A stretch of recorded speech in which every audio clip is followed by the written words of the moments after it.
Yo, yo. Let me try and set some stuff up here real quick. Yo, yo. Give me a.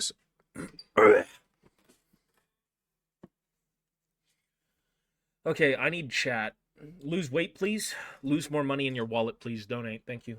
Um.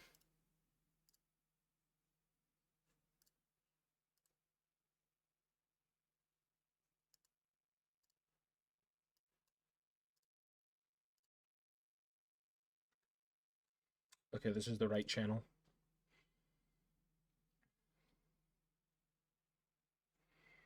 So where is alert box? How do I put the chat on screen? Oh my god. Alert box, chat box. Copy. Let's see if I can add the chat back. Browser. Source.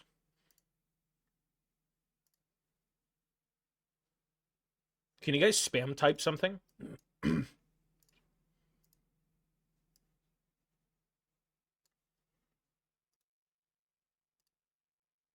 It's not showing up. One sec. No, there's nothing.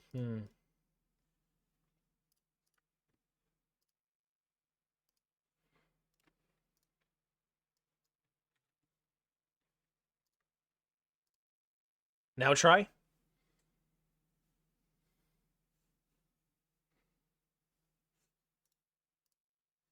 Is it working? Okay, now it's working. Bro, I need water, god damn. I need some sweet water. Okay, let me make this bigger. Font size. Save. Let's type again. Let's see what it looks like. Ooh, that's better. That's a little bit better. I need to make the window a bit smaller, though.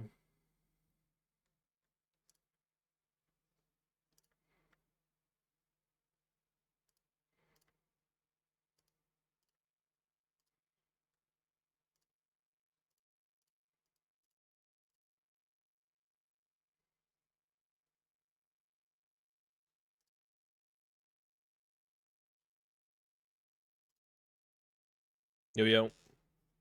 Type again real quick. Let's see it.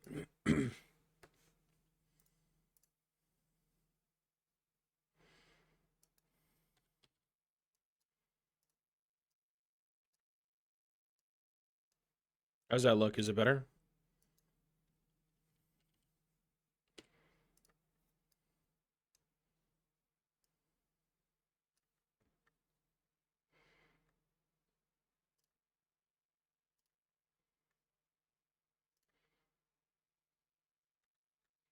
Try again.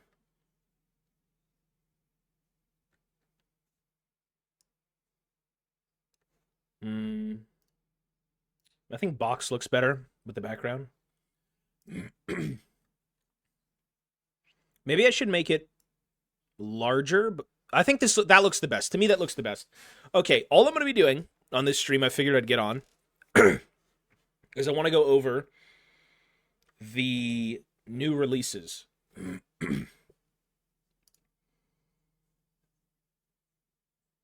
There's supposed to be new releases. Well, there are new releases, but I want to take a look at the Warhammer stuff.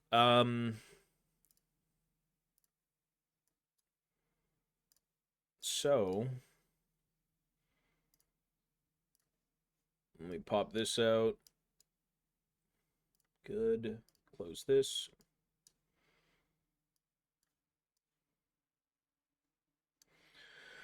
Okay, where is ye old window? So the first thing would be Warhammer Community.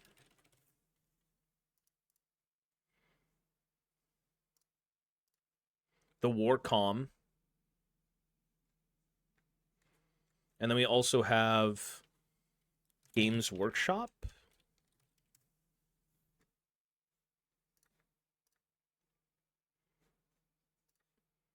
The number one trick to seeing the new stuff at GW is you go in But when you go in, you change your region to New Zealand because they're ahead in time. They're in the future. And so it's the best way to see that stuff.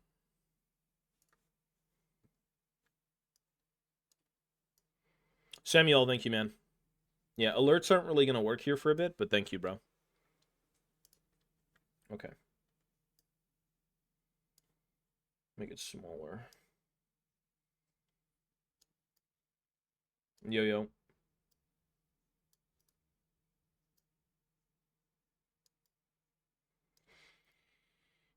Is that big enough?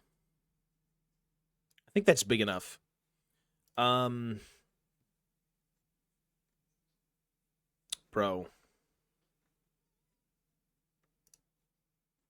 Was that a new image they were showing?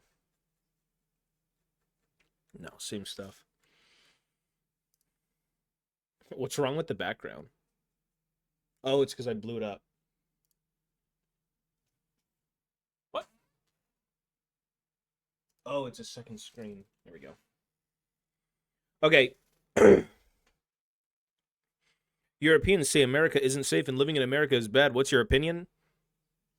Well, I mean, they don't live here, so how do you know? Everywhere in the world is not safe, bro. You've got safe places and not so safe places everywhere in the world. Living in America is not safe. I mean, can be, but it also can't be. Living where you are isn't safe, but it also can be. Well, you can view the stuff right here. Look, you can see all the new orcs here. So this is New Zealand. First of all, I'm going to look at the orcs and goblins because I like orcs and goblins. I used to play them. I used to collect the shit out of them. This was the only other army I gave a fuck about outside of, like, Empire. Well, it was like Dwarves, Empire, Orcs, and Goblins. That's what I played. These are New Zealand prices. So I don't know if we have a calculator when it comes to, like... Let me see. New Zealand dollar to CAD. Okay. So as an fucking 99. Was that 5 guys? Is this 5 miniatures for $99? Hold up. Okay. 5 minis. This is $80. 80 Canadian dollars. Ooh. That's rough. The prices are a little bit rough. Again, this is New Zealand. Snotlings are 99 too. $80. These are kind of expensive, come to think of it. 215. 215 New Zealand dollars. This is 175 Canadian. I mean, 390. 318. To be fair, the Bone Grinder Giant was always a big... Wait, that's it? Where's the other pre-orders? I thought there was more. So all the characters, all the returning kits, seem to be first before the box sets? Or at least the Orc Boys and, like, the battalions and stuff like that aren't even up here yet. I would assume they're very expensive as well. Like, the battalion's probably $200 to $300. I'm in Australia and New Zealand. We play with way larger. Yeah, it's pretty rough over there. Shipping and everything is expensive for sure. I have about 8,000 points in my childhood. This army said they didn't reprint Azag. You know what you know what's interesting is they didn't reprint any of the characters, right? From what I'm seeing here, they gave you the generic, like, Orc Warboss on Wyvern, but there's no Azag. They give you the Orc Boys, or not Orc Boys. They gave you the plastic Orc Warboss with the options, you know, you can create, like, the Warboss on foot, or the BSB, or the mounted Warboss, but they never gave you Azag. Oh, not Azag, sorry, Gorbad Ironclaw, right? So what I'm assuming they're going to do since they have the molds, and they did re-release those old character minis when they were doing Age of Sigmar. Uh, they will be coming back. Like, there's no reason they're not going to reprint Azag. They're not going to reprint Grimgore. They're not going to reprint all these characters. You know, they probably won't be named those characters. Or rather, they're going to say, like, purchase old miniatures and use them as generic characters, right? Because, like, those characters in this timeline, some of them are alive, some of them aren't. I don't think orcs live very long.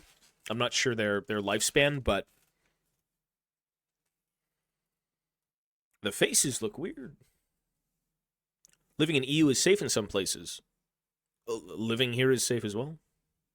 How much is a full army plus painting? Thousands.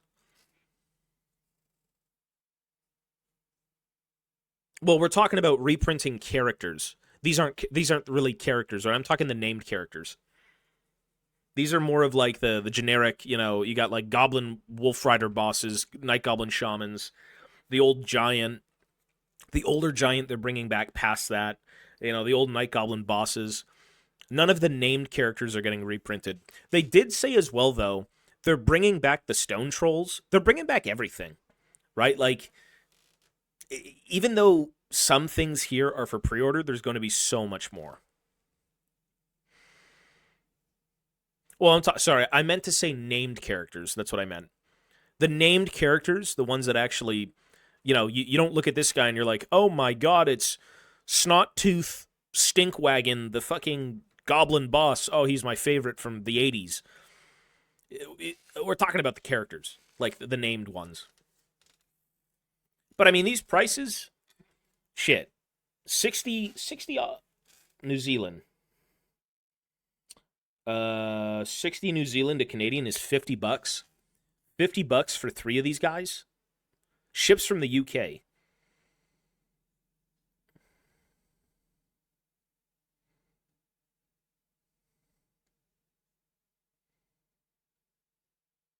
$60, $50. What's that in USD? It's probably 60. I can put it in USD.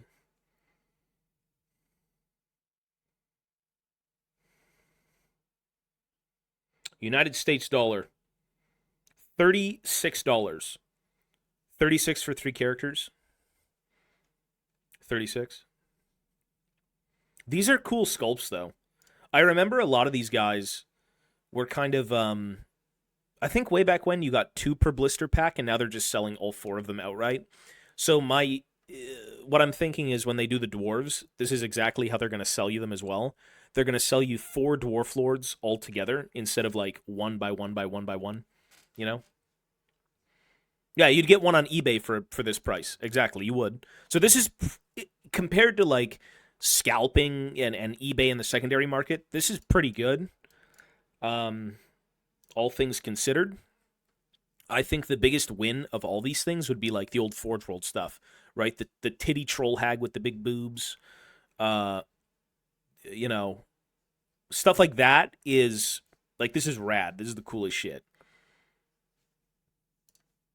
I'm not like super ancient, so I didn't grow up with like these guys or these guys. But for me, my childhood, it was like the Nasty Skulkers, the Pump Wagon, these Rock Lobber, the Bolt Chucka, the Common Trolls, because they have 2 other variants, the Snotlings, the Shamans. But this stuff is cool. To see Forge World come back and sell you things, like, this is awesome. And they're also bringing back the Dwarf Command. So this is what, 100? 100 New Zealand, $60 for this? Oi, oi, oi. $30 a character, eh? I think it's cool. A little expensive, but, you know, it's cool. New female Chaos Commander. The model looked amazing. It looked good, yeah. For me, it's very hard to like Age of Sigmar outside of a narrative. I think the models themselves don't really do it for me. They're a bit too extravagant. But I will say the one thing that still looks great, even through Fantasy to Age of Sigmar, is Chaos. Chaos looks great. I don't think Chaos, like, when they were redesigning stuff, I guess they didn't really have to redesign Chaos because they technically won, right? They technically won. So it's like, why do you need to redesign something that won? Instead of, oh my god, the dwarves are shattered to bits. Where are we? Let's get reborn and, re-armored, right? So, equivalent in orc strength to orc characters. Goblin characters are sold in multiples because they are 3 points a model. Well, in the article, they actually did say, this article.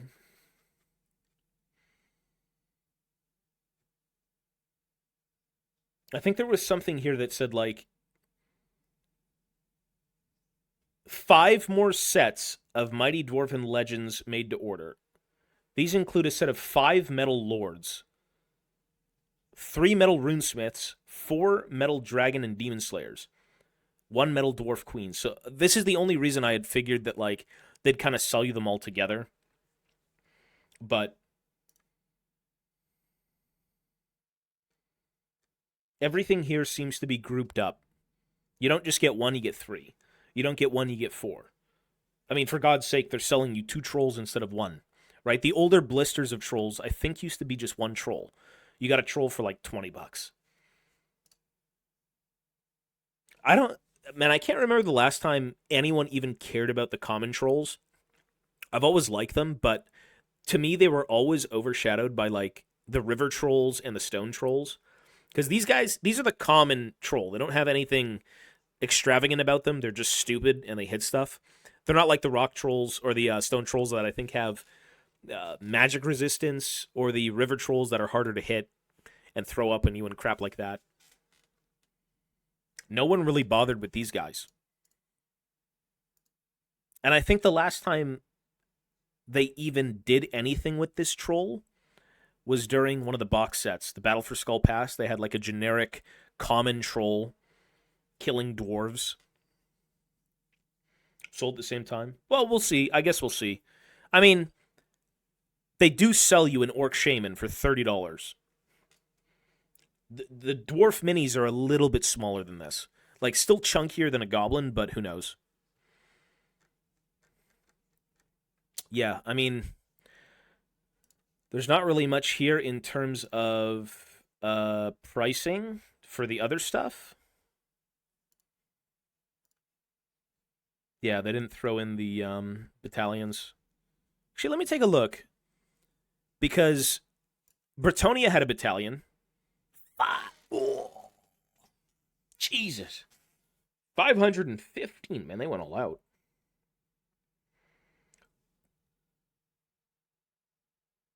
But this is like a much bigger set than I thought. $300 to start a Bretonian army? Yeah, okay. Actually, yeah. What about Tomb Kings?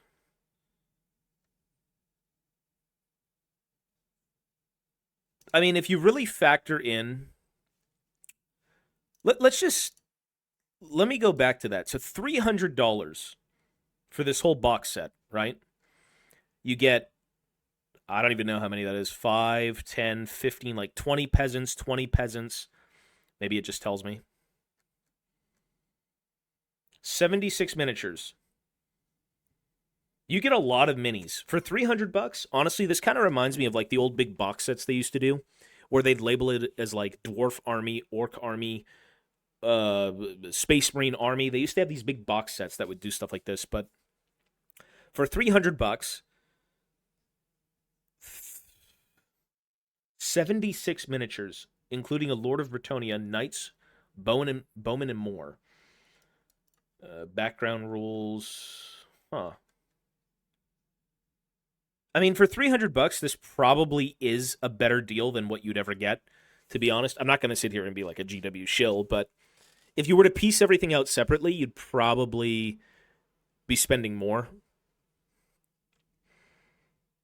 40k doesn't have that many. Yeah, the old world is going all in on like large blocks of units, as it should be. 11 metal stone trolls, a couple of Battle for Skull Pass trolls, and the old metal river trolls. Use instead because they're so much cooler looking. Troggoths. You talking about like the Age of Sigmar ones? The Age of Sigmar, like, you talking about the stone trolls in AOS? Those are great. Those look amazing. For me, the nostalgia eats my brain away, so I love the old sculpts, but like those are good. Yeah, I know Age of Sigmar is getting more Skaven. I mean, there was sprues leaked of the Skaven. Um, there were sprues leaked of Skaven. Obviously, Skaven are getting like what new Jezzails, so the snipers with the shields.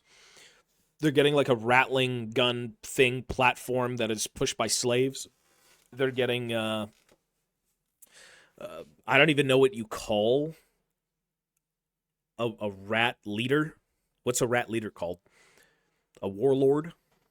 It's like a warlord riding a giant rat, which I think at one point they sold in Forge World. Not a packmaster, no. It's like a literal leader of like a rat army.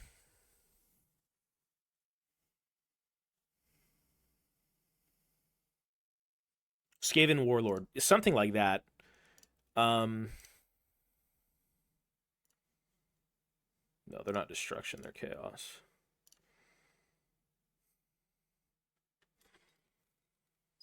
I mean, oh, buddy, they still sell these. They still do sell them. I remember when the Skaven relaunch was shown, and the only thing they got was the Deathmaster, and they got uh this like pack of assassins for one of the games. I forgot what the game was called. Warcry. Yeah. I mean, they really do need to update. Like these miniatures, they're still selling minis that were sculpted in the 90s, right? I think, was this like late 90s, 96 or something? And then the range was refreshed early 2000. It needs a little bit of help. It definitely does. Like this shit you can throw into fantasy. You remake this for Age of Sigmar, you shift all these over to fantasy, and all the old heads are like, oh my god, they're back. And, you know, they hadn't realized they were there the whole time. I know for a fact in the trailer they showed new rat ogres. There's no reason to not get new rat ogres, not to mention they had an updated sculpt, but it was monopose because it was from Island of Blood, right? One of the starter sets. I mean, there's potential. Games Workshop knows whatever they make, people will buy. And I don't blame people because this shit is cool as fuck. Whether it's like nostalgic or, you know, oh my god, this just is amazing and I want it. People love Warhammer. And GW knows that, obviously.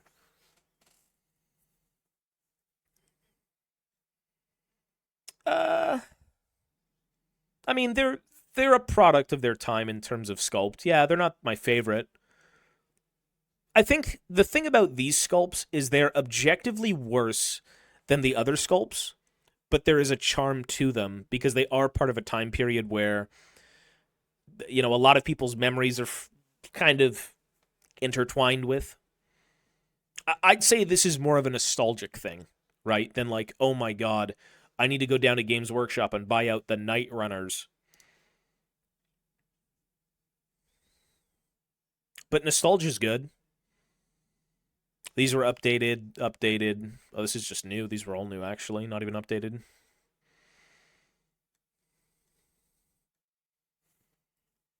Yeah, it's just nostalgic stuff.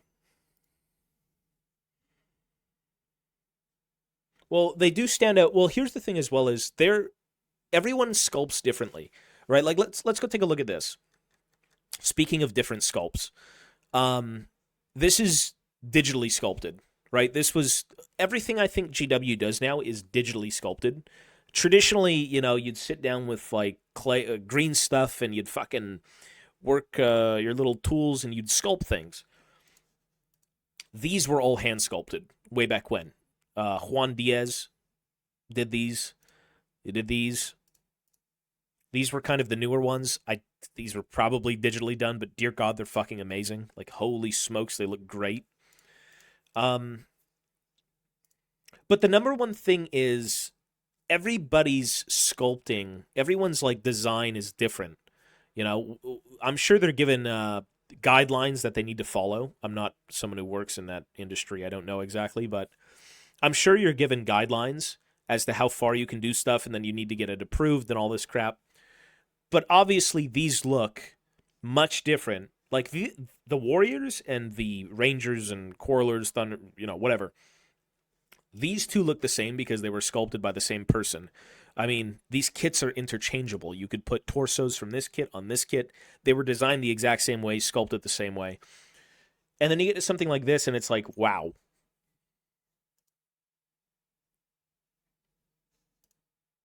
It's like, they're both amazing in my opinion, just because I'm a dwarf shill. But proportionally, these make a little bit more sense, and, they do look a little bit more, being elites of the army, I suppose they do look a little bit more kitted out, obviously, but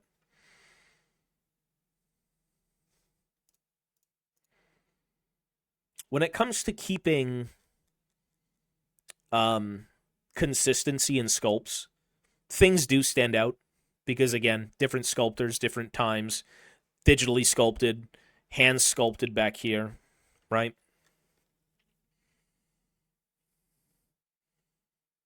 There will be again because now instead of those customers asking their parents for the money for them, they ask themselves jobs. I'm ready to drop 1K tomorrow for this pre-order. Yeah, I won't really be pre-ordering any of the orcs and goblins because nothing is buy it now or it's gone. There's no FOMO. If there was FOMO, I might pick up some like snotlings or something, but these I'm pretty sure are all made to order. Like, I don't think they're going to be casting up all this stuff and being like, here you go. Just because it is niche, especially these guys, right? But with this stuff, I mean, for God's sake, what's interesting is that the orcs had 2 new miniatures. Both of them are resin. They got a Black Orc Big Boss, and they got a Orc Shaman. Kind of an interesting choice to make a Black Orc Big Boss. And this should be in resin. Yeah, it's a resin boss. Interesting that they do that.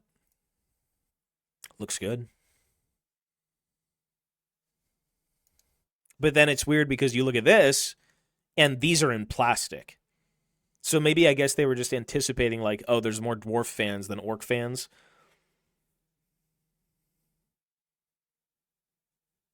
A plastic command kit for the dwarves. That's impressive.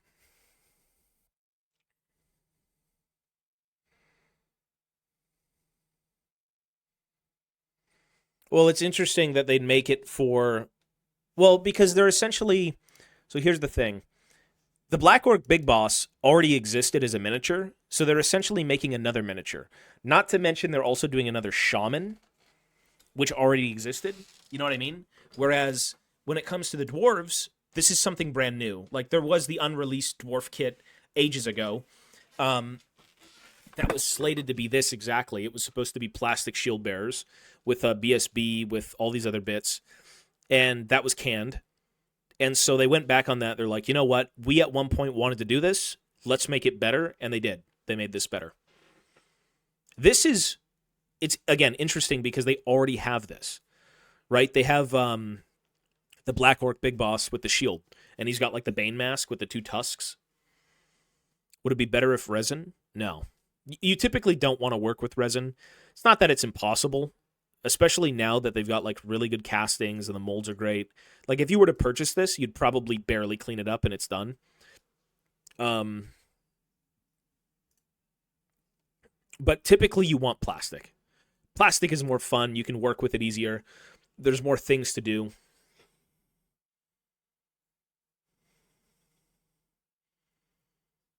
Well, I'm just saying, bro, what, you sound salty. Why you sound so salty? All I'm saying is they made another miniature for something that already existed, whereas with the other armies, they created things that didn't exist. Do you know what I mean? It's like, if you look at the Orc army, what could you have made in plastic that never existed in the first place? That's the question.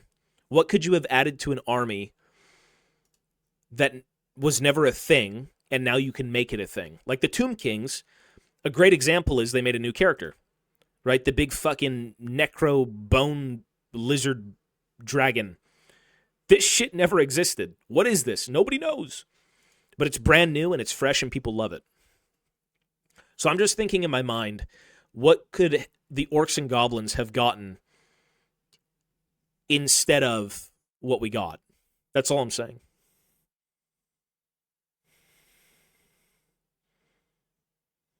No. Okay. I know the model. You linked King Ulrichson, the metal miniatures. What I'm saying is, okay, this miniature is brand new. This concept is new. You know why it's new? Because it's not King Ulrichson. That was King Ulrichson being carried by 2 shield bearers. This is a generic lord, a generic thane being carried by shield bearers. It existed at one point as an unreleased miniature. Remember, generic, not named characters. I mean, I don't even know if King Ulrichson had rules or whatever the fuck his name was. He's a metal mini. I know what you linked. But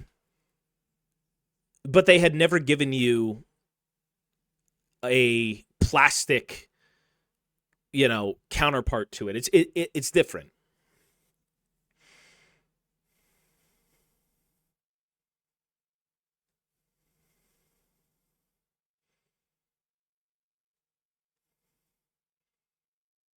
Was it King Ulrichson? What was his name? I keep saying Ulrichson.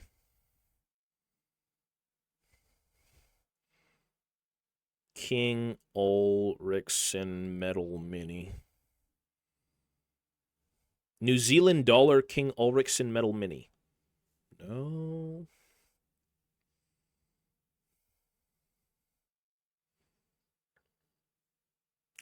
It's King it was Ulrich. I say Ulrichson. Maybe it wasn't Ulrichson.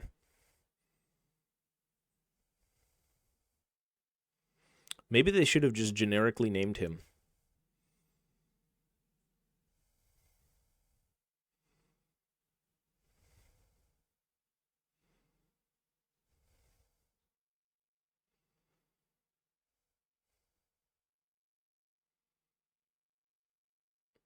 King Ulrich is the dwarf king of Carrickern, also known as the Horn Lord or the Horn Hold. Yeah. Anyways, it was I just found it weird.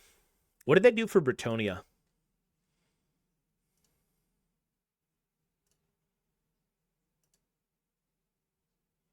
Bretonia was an unreleased miniature. I think it was the king, and it was also the damsel and a handmaiden. Whoa. 130?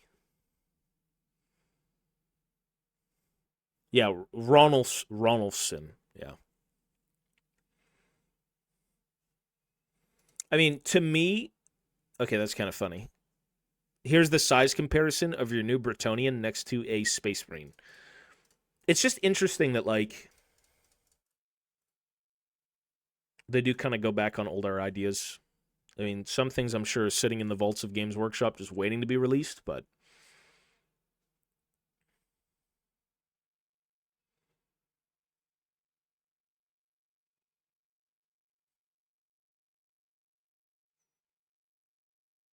Jesus. Also, the questing knight. Maybe an argument could be made where, the only thing the Black Orc Big Boss didn't have way back when was a great weapon. Maybe that was one thing. Because when it comes to all these older minis, to me, this just looks like Grimgore. A little bit. But maybe they never had the option physically, because I think there was a Black Orc Big Boss named Borgut Facebeater who had 2 dual choppas, so 2 dual axes. Then they had the one with the shield and the choppa with the Bane mask. And then now they have the third option, which is the Great Weapon. Or whatever you want to call that. A single choppa. Great choppa. Two-handed choppa.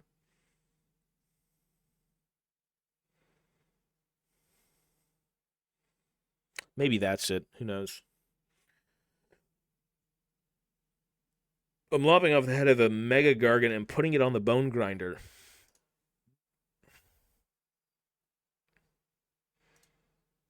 This thing is really fucking big. Like, this thing is extremely tall.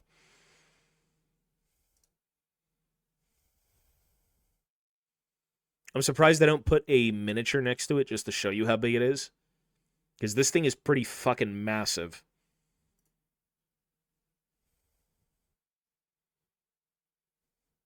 What headset am I wearing?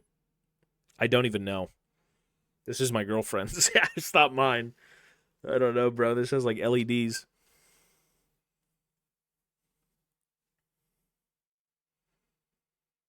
They made a black orc character with a great weapon. Did they really? A black orc character with a great weapon. Black orc with great weapon.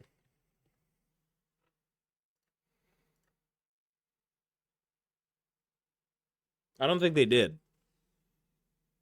A character? I think that was a Games Day exclusive. Oh, you're right. You literally said it as I was just saying it, because I own the miniature. It's the one with the hands over his head. You're right, they did, but that was a Games Day exclusive, to be fair. Yep, I owned, yep, yeah. Right as you said it, I'm like, wasn't that Games Day?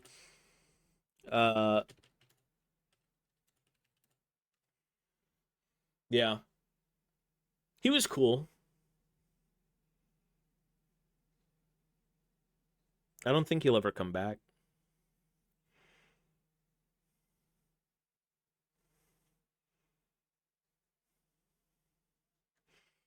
New dwarves.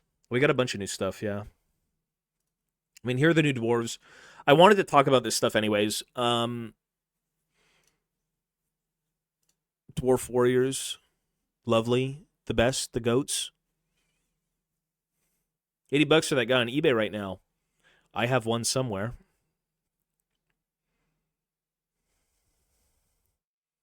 The Goblin Hewer. They seem to be really focusing on Slayers.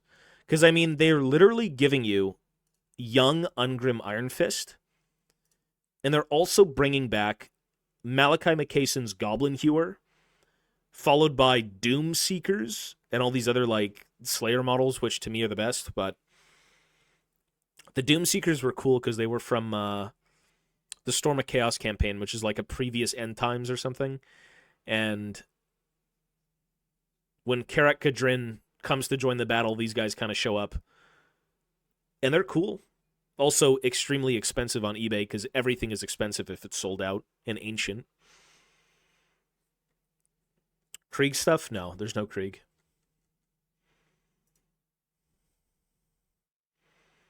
Thunderers, Warriors. The old Bugman's.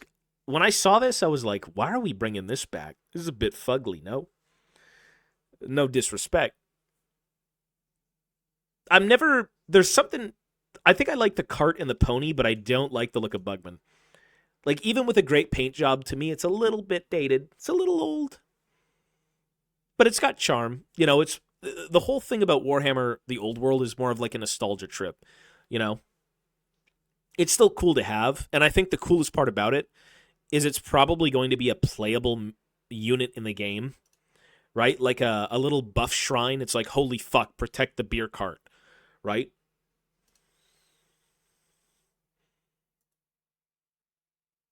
It's a little dated, but it's classic. They had I think they had two versions of this. There was another one that had like a longer cart and it had barrels or something. Warriors, Doom Seekers. Interesting that they're doing this with the Slayers. I wonder why. Why did they like retcon the orange hair? I guess it's going to be explained in the book, but Interesting.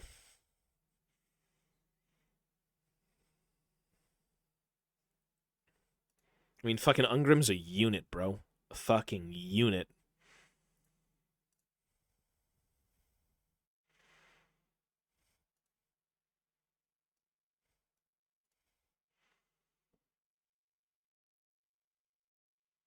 More 40k, dude, but the old world seems dope. It's like a nostalgia trip.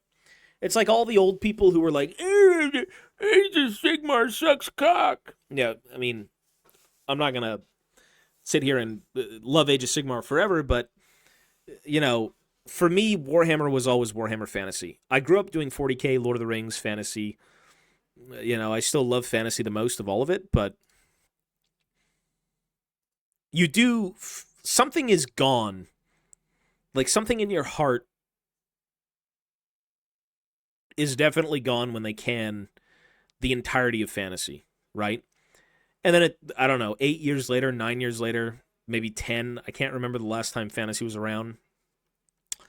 They decide to bring it back, which is fucking awesome.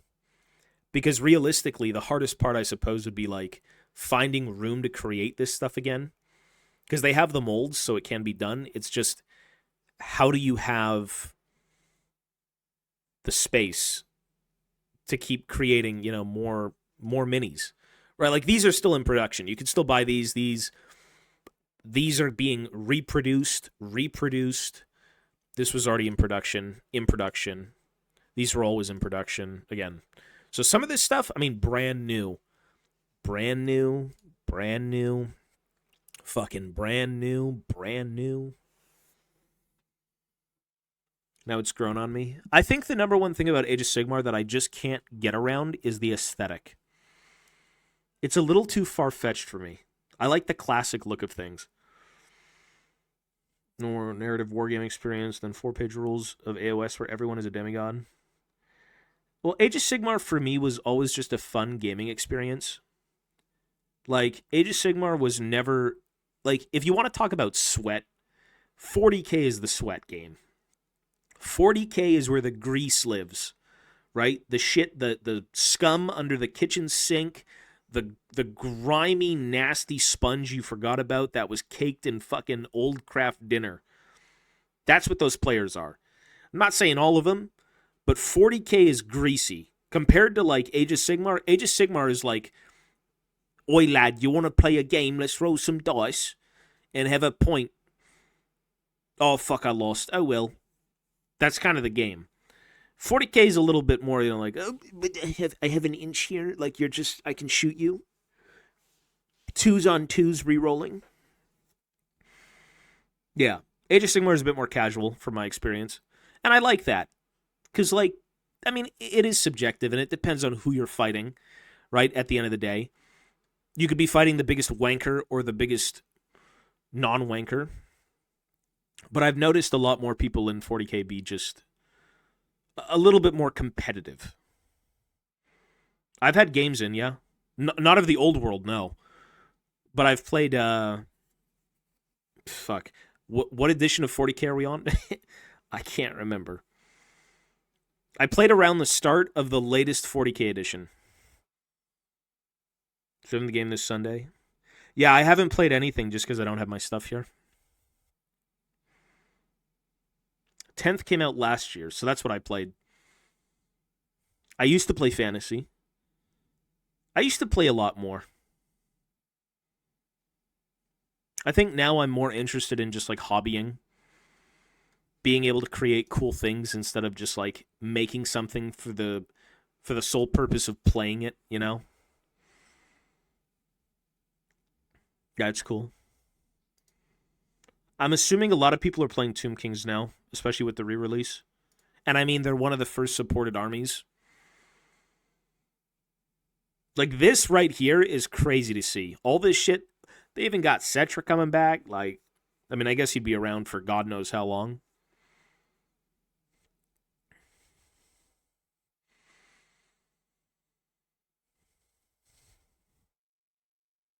Well, new to the... Are you talking about video game, or are you talking about tabletop game?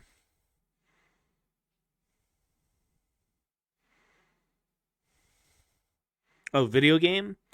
I mean, depends. Are you into like fantasy or futuristic stuff? Because you can kind of go both ways, you know.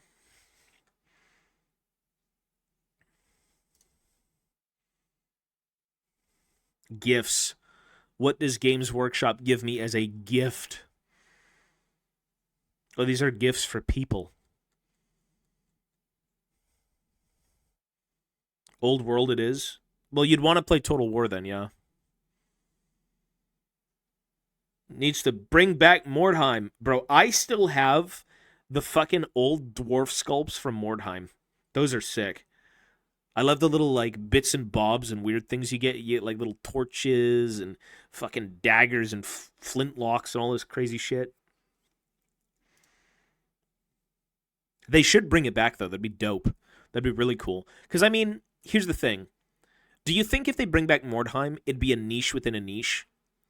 Because you look at like 40k and you have Kill Team. Actually, you know what? Not really. I'm only saying a niche within a niche because the old world itself, they were calling it like a specialist game, or it wasn't supposed to be like this big thing.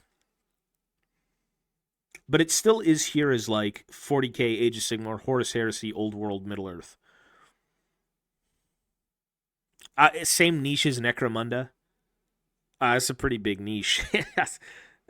Yeah, you really need to find people to play with. Yeah, if that's the case. Definitely more narrative driven. Obviously, that was the point.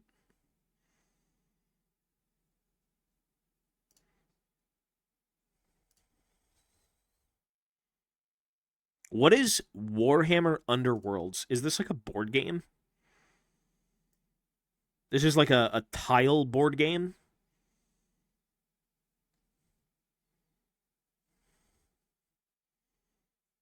The minis are cool, but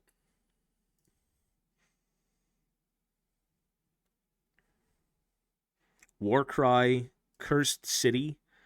Was this not their reimagining of like, you know, Mordheim?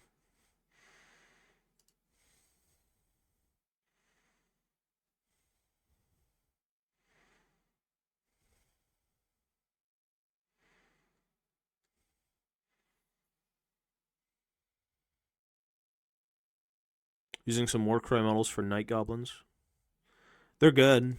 I mean, I've the where is it? Good job banning me. I can't even remember you, bro. Did I ban you? My bad, dude. Um, I mean, these are all good.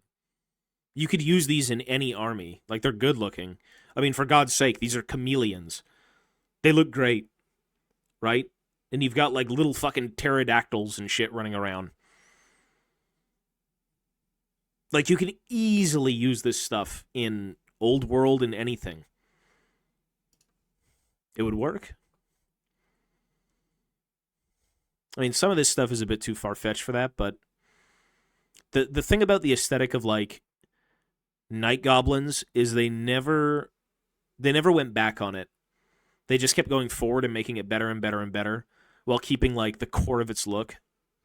Same thing with Chaos, right? They're like, Chaos is perfect. We don't need to change it. Keep going. The Night Goblins are perfect. We don't need to change it. Keep going. I can't even see the Night Goblins here. Like, there's this, but that's not it. Are they even out?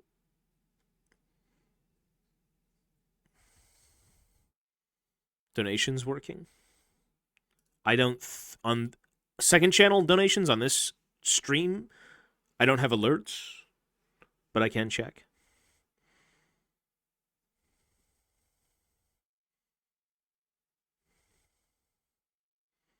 Why aren't all the things here? Oh, because it's an Underworld's warband. That's why. There they are. These are so good. Whoever made these, like, this is fucking great. I'm not really a big Goblin fan like I used to be. But, like, there's no denying that this shit is cool.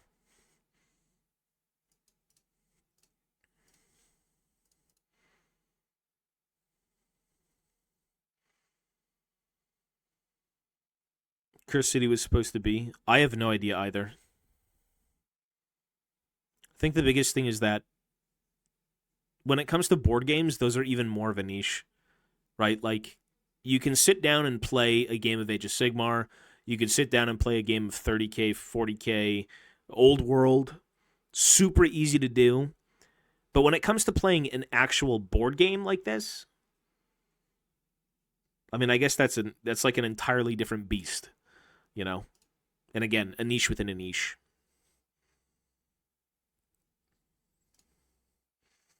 The Board Boy sculpts from 7th aren't making a return for the pre-order, especially since they're so strong. There's a lot of stuff here that's not on PO. Like, where's the launch box? Why is it only this stuff, you know? Did they not upload it all? That's the question. Because these are just, like, generic characters, giants, titties, shamans, ogres. Apparently the battalion was delayed. Oh, is that why? Really? Wait, so what if I change locations? Well, I guess it doesn't matter.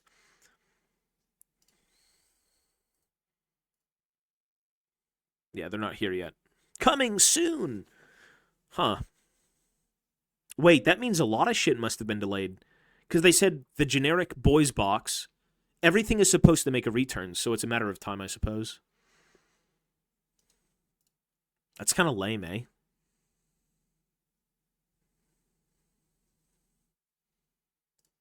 What do we get in Canada? Nope.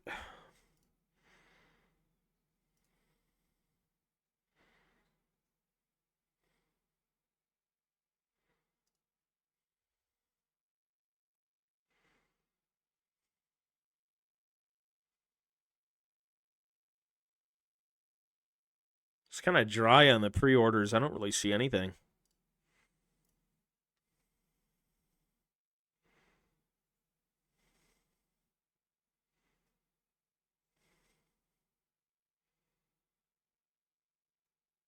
Elder Narloke. You could just buy the fucking thing? Ew. Sarlacc pit tree. It's kind of cool. 30 Voyager because all the ones I have now aren't armed with spears. Spears are like aesthetically, spears are so fucking weird on orcs. Orcs and spears, unless you're like a boar boy, just seems so bizarre. But every army, except dwarves, dwarves don't have spears because elves use spears. We can't use them.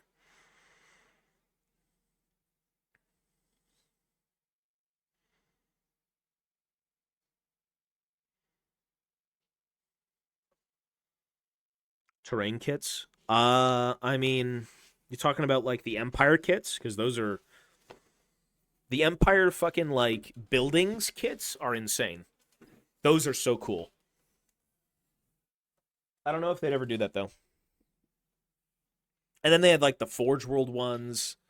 It's a bunch of cool shit, man. A lot of like unproduced the castles and stuff. Yeah. I mean, again, supply and demand. If people want it, they are a company and they have the molds. So like, why not? Why not do it?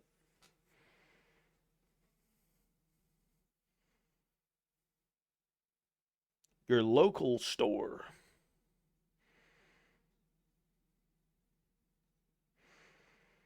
Black Library. Do they still have? No, not Siege of Terra.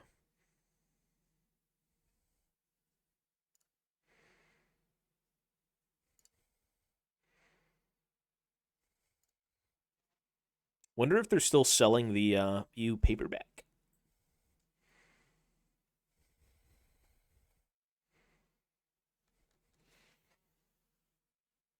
It's weird that they consistently have the problem of being too popular.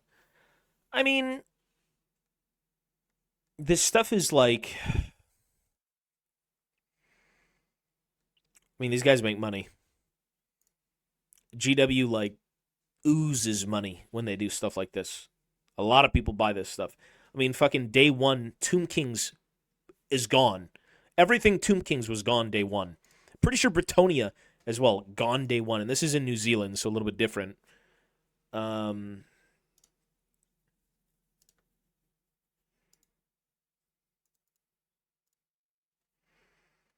Sold out. Oh, it's here in Canada. Squires. Yo, yo.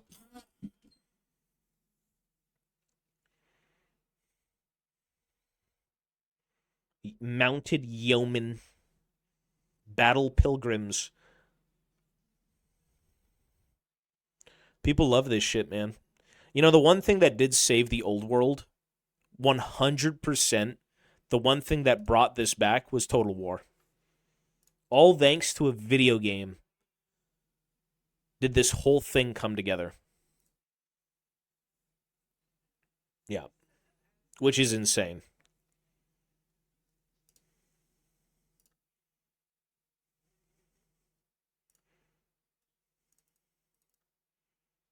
But that's good, you know?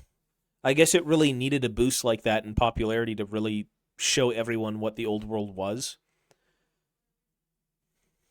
Because, I mean, a different, like, just imagine when Henry Cavill comes out with his, 40K show, it's going to be like even more people getting into 40K. Like, what is this? I've never seen this before, or I've heard a bit of it, but I want to do more of it.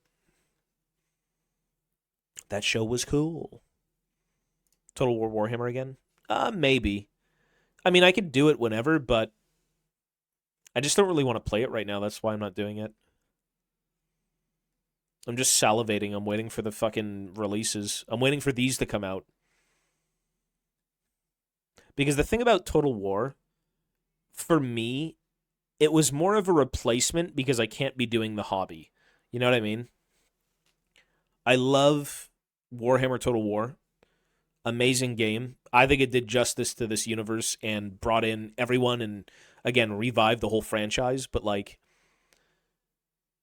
I would typically play that because I don't have access to my Warhammer, right? Stand in line for what? The orcs?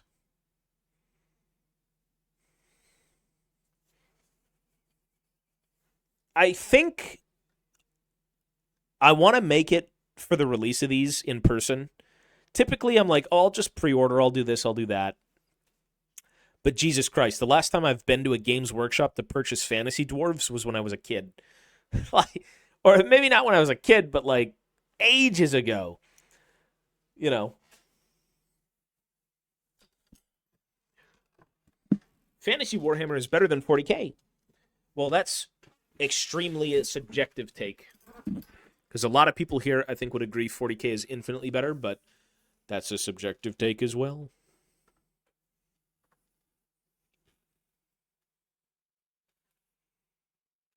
I think it's the idea that, like, if you love Lord of the Rings, you'll probably love Warhammer Fantasy. Warhammer Fantasy takes Lord of the Rings and it's like, let's push this even further, but not too far.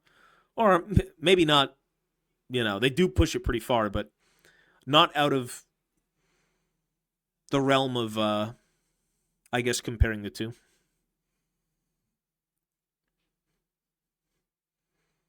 It's just, there's some sort of like honesty to fantasy. Whereas 40K is like, Jesus Christ, these guns are insane. Like, you've got a weapon that can destroy 50 planets in one go, a Titan that's toes the size of an army. It's a little crazy, but I mean, it is the 41st millennium and everything is miserable and war is perpetual. So, but that's cool. What was the other stuff they had here? I'm hoping with this. So there was an article here that they actually were starting to show off how to paint orc skin and all this stuff. And be it is like the heavy metal team, so I think I was looking at one of them. What the fuck? 3-3-1 mix of Storm Vermin Fur, Rhinox Hide, and Abaddon Black. 3-3-1. That's kind of crazy. Typically, when you paint this stuff, you're like, yeah, we got one color. It's good. But I always like seeing stuff like this because it's interesting to see the process and the thought behind like what some people do, especially the heavy metal team, which clearly are very fucking good at painting. Like, Jesus, that looks amazing. But the number one thing with Games Workshop, dude, the number one thing with these kits, you look at it, you go out, you want to buy it. You're like, man, I can't wait to take home a new army and paint it. It's going to look beautiful.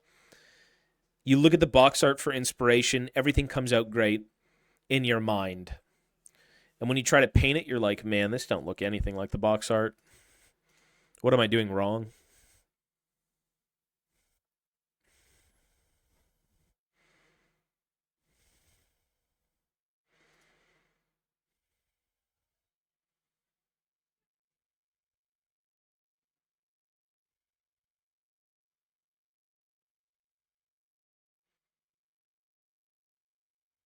I'm just saying.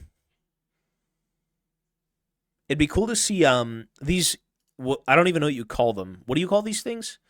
The almanacs? Arcane Journal.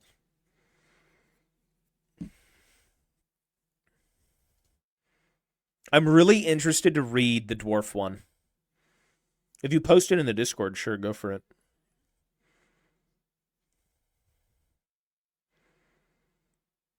Includes rules for Heroes of Legend. Wait, what? Includes rules for Heroes of Legend.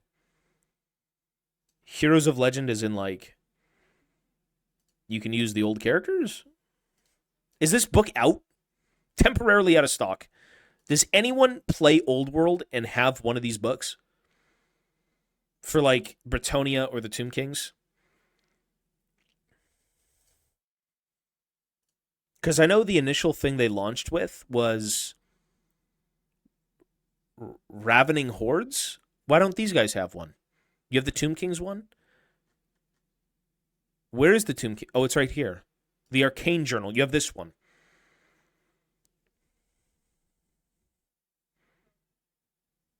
Wait.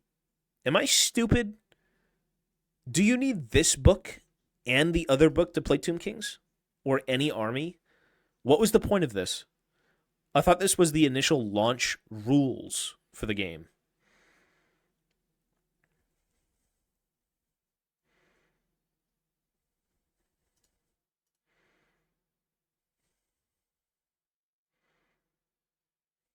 The figures are expensive as well. The hobby's expensive. I would like to get into buying Warhammer miniatures, but they are expensive. Plus, I never have stuff painted like that before. I mean, you got to start somewhere, man. Don't even worry about painting anything. They are expensive, but there are ways to get it cheaper. You know, if you don't want to go to a Games Workshop, you can go to like a hobby store where Games Workshop still provides products and you can get them there for a discount because they have deals. And, you know, GW says if you stock our products, we'll make it cheaper. You know, there's eBay and whatnot and stuff like that, but you can definitely get things a lot cheaper than you think if you go looking.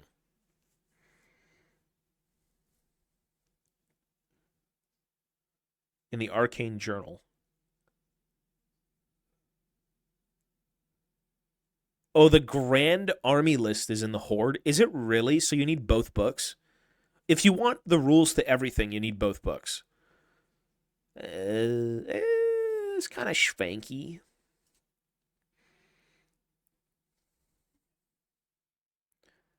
What I should do, there's a store near me because I don't have access to my typical, store right now.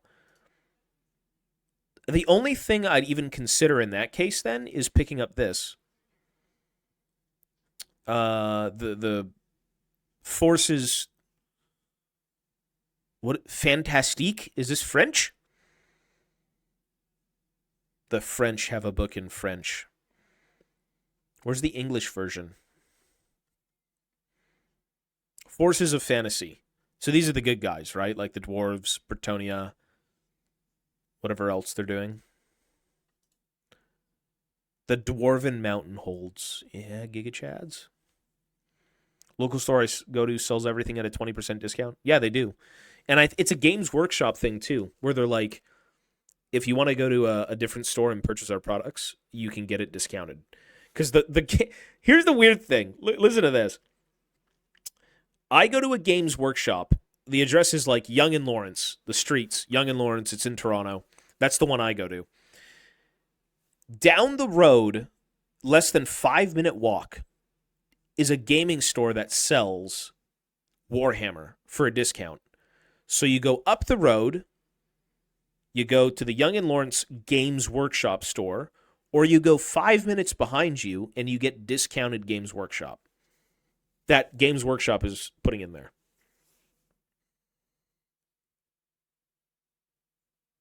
I wonder if Halo minis will cost as much as these. Who's doing the Halo minis again?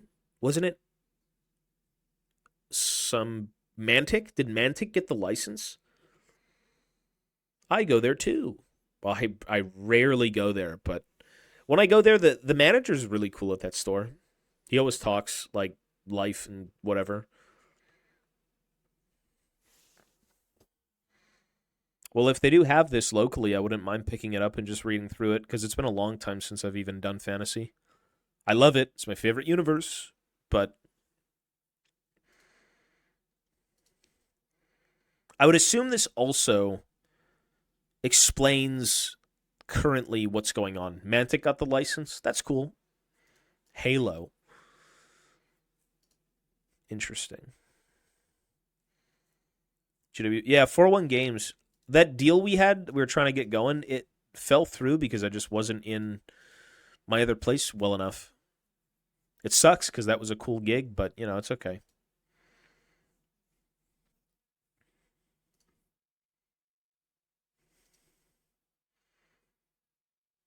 Dude, every time I see the Lord of the Rings minis, I want to watch a movie.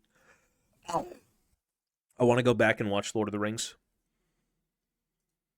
Like, this shit to me as a kid was the coolest thing ever. Imagine going into a theater, seeing Return of the King in theaters, leaving the theater, walking 5 minutes from the theater in the mall to the Games Workshop, and seeing the miniatures from the movie all set up in a giant battle. That was the coolest. It was really bad timing. Yeah, honestly, I probably should have just said we should wait. But it's definitely going to be when I'm there, when I'm there a lot longer, indefinitely is the best chance I have. Yeah, maybe we could try again, maybe. Yeah, I'll go take a look.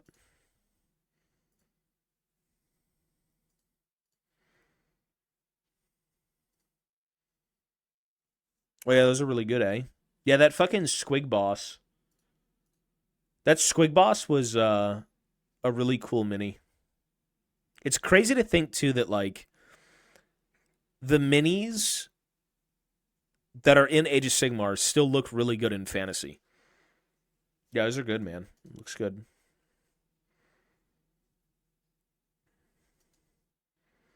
Orcs are cool. I've always been a fan of orcs and goblins. Love that army. I think the number one thing about the orcs and goblins over like 40k orcs is that they had more character. They had more flavor, more fun. Squigs, goblins, trolls, orcs, war machines. Like, you just had more access to weird and wacky things. It felt more like an army of just God knows what coming together to kill you. Yeah, they're good sculpts. They're really, really good. Well, again, it's because they never really shifted from their identity, right? They went from fantasy looking amazing to Age of Sigmar looking the same, but better. Yeah, in a bit I'll hit you up again. Maybe we can do something with it. Because, again, when I can actually sit down and stream on this channel and do Warhammer every day, that's the goal. You know, after league streams or whatever, you come here and you just chill. That'd be cool. Yeah. Because right now I'm relegated to a PC and staring at a fucking screen captured Games Workshop website. I don't have any of my minis. I don't have anything. Nothing here. So. But it's good to give this a scroll through. I typically don't look at this stuff just because there hasn't really been anything for me, like, ever. Leagues of Votan, maybe that's about it.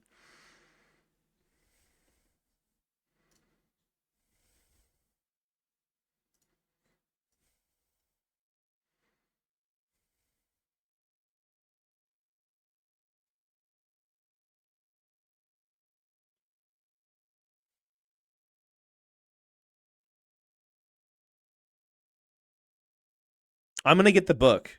Yeah, I will be getting the book. I mean, the thing is, I own all the fantasy stuff. I've sat on the fantasy stuff since fantasy was dead. I have all the weird minis, the singles, the unreleased stuff. Like, I've been collecting Warhammer my entire life.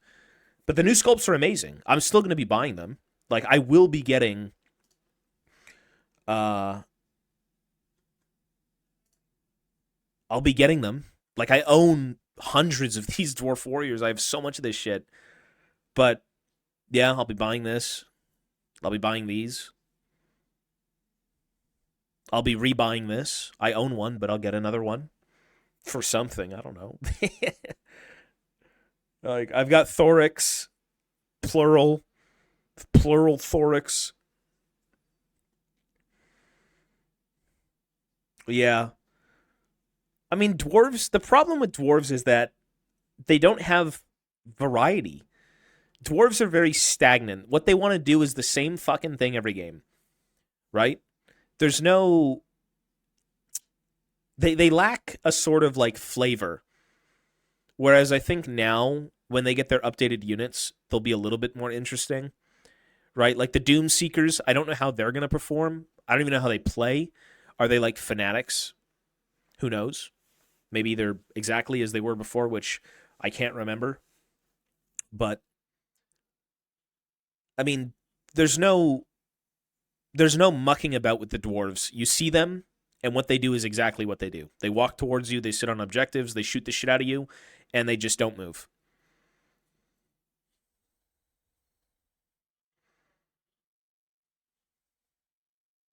Skaven seem pretty fun. Well, Skaven are kind of supposed to be like goofy funny. You know, tons of weird things, monsters, war machines, contraptions. We did finish Stasis, yeah.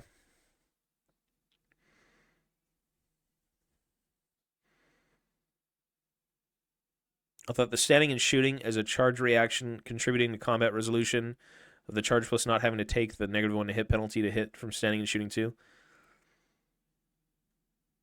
I mean, well, you're saying it's like if you charge what, Thunderers, Quarrelers, or something.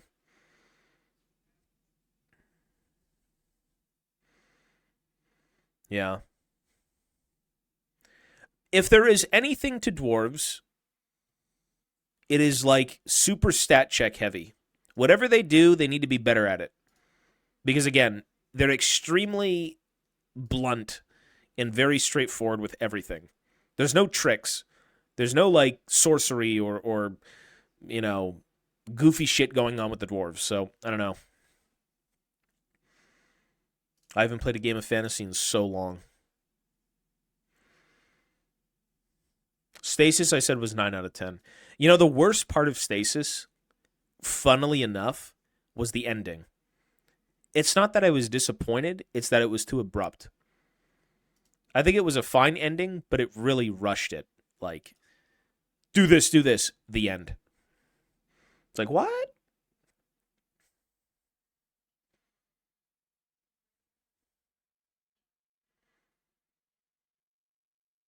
Well, he gets chopped in half and dies. So, no, he's dead. But don't spoil him out, you idiot. He's dead.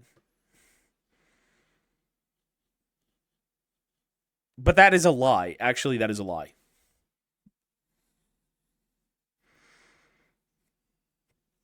First game of Warhammer fan. Yeah, that's what I was saying. This is for the old folks, bro. This is like the old timers with the fucking Alzheimer's coming back. It's like, I can't believe fantasy's back in stores. It's been 82 years. It's for the boomers, bro. I'm 27. I grew up with fantasy. It is true though. This game is for the boomers. I love this shit though. I love the look of this stuff. It's just classic fantasy, but with like a touch further. You know, you could look at like, bro, Middle Earth got some of the coolest minis. I don't know if you've seen the popular Rivendell. No.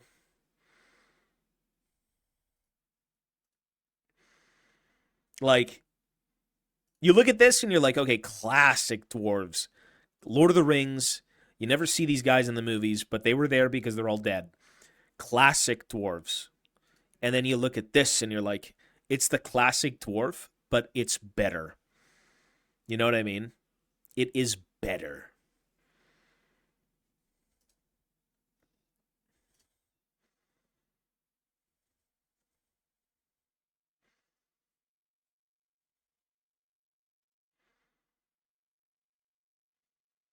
You're straddling the Gen Z line. Yeah, but I grew up with a lot of like older people in my life. I was never surrounded by young people. So my mentality and the way I think is of an older person. I was taught by old people how to live.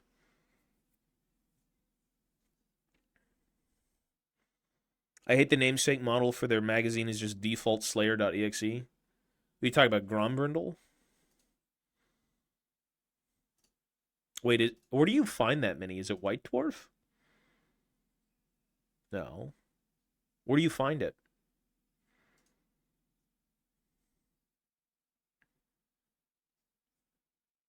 Do they sell it still? You talking about this the Grombrindle, the White Dwarf Slayer dude? Really? It's under the exclusive tab. Oh. Where?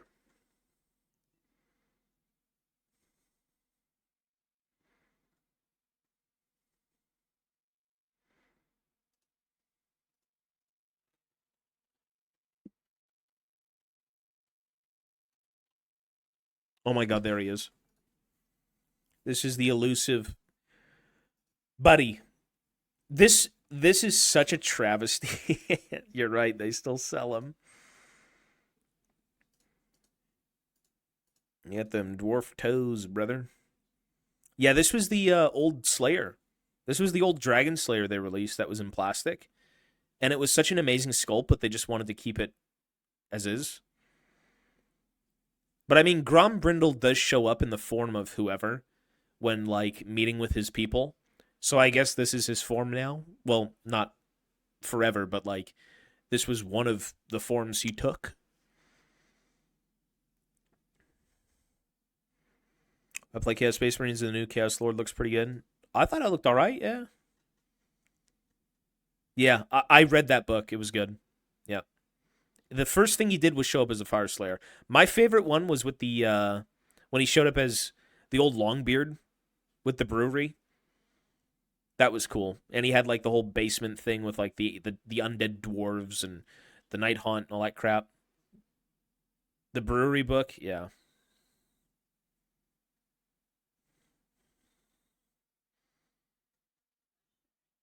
Where do you find the releases?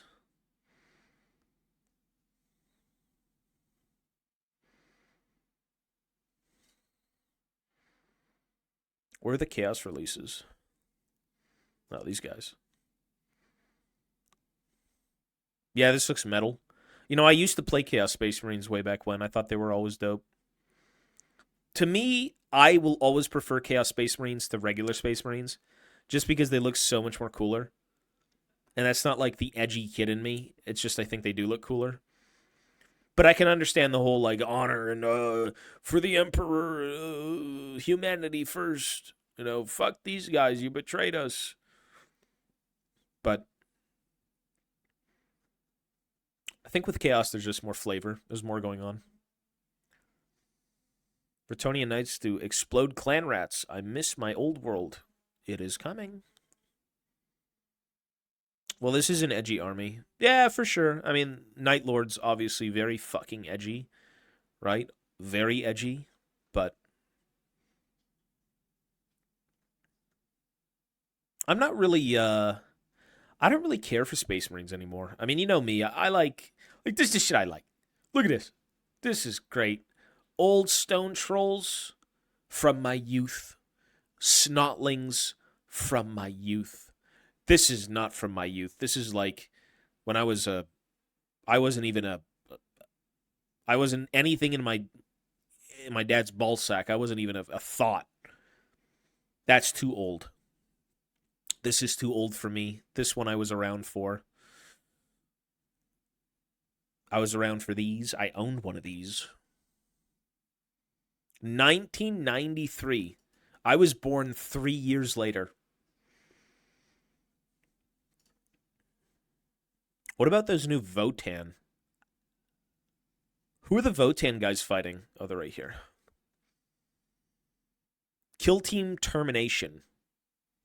Let me actually take a look at these closer. I never really bothered to just see them because I was too interested in the fantasy stuff.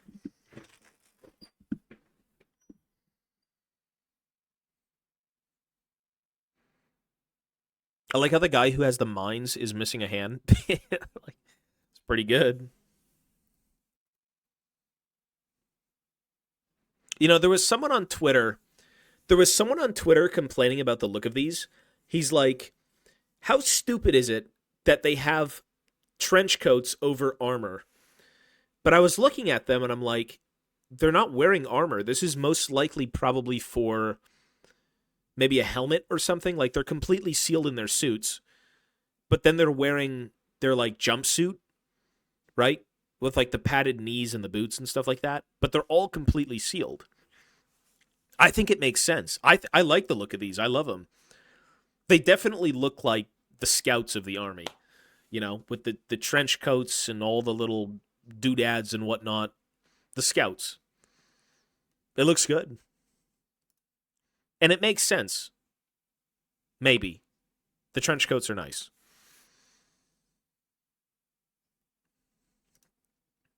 These are essentially the Rangers of fantasy, but in 40K. Right? The scouts, the guys who go in, set up traps and whatnot. Trader Guardsmen. Well, sorry, not Trader Guardsmen. These are Gene Stealer cults. Basically, Trader Guardsmen, regardless. Yeah, they look cool.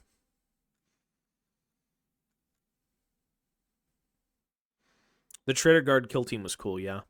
I really do like these smaller units. Listen, when I'm back in my place and I can set things up, I'll be doing shit like this. It's been a while. Yeah, Gene Stealer cults don't get any attention.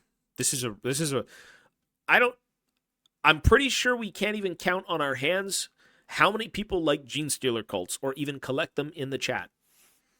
There's probably one person. And he's too busy building his Gene Stealer cults models.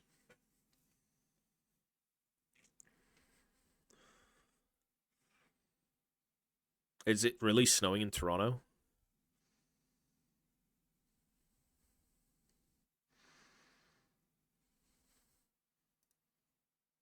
Yeah, these are cool though, regardless.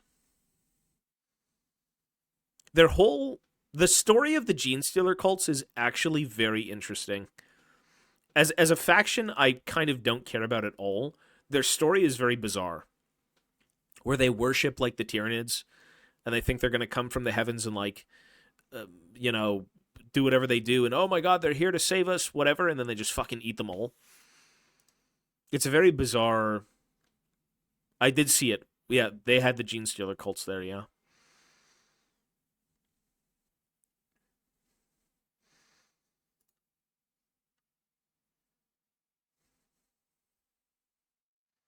These are nice, though. I do like them. The one thing that's always jarring, every time I see a Leagues of Votann character, I'm like, I want this on this. I want the beard. I can understand why there aren't beards, because again, they're not dwarves, and they don't need beards to kind of like decide who's the brightest of the bunch. But you do kind of feel like you're missing something, right? Like the female head sculpts, great. I don't. They should never have facial hair.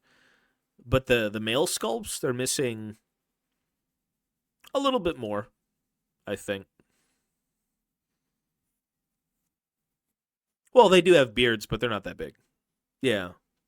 Well, I think because when you've seen, well, I mean, first of all, the Leagues of Votann aren't even dwarves, and I think that's the number one thing that, like, in my mind, it still feels a bit weird.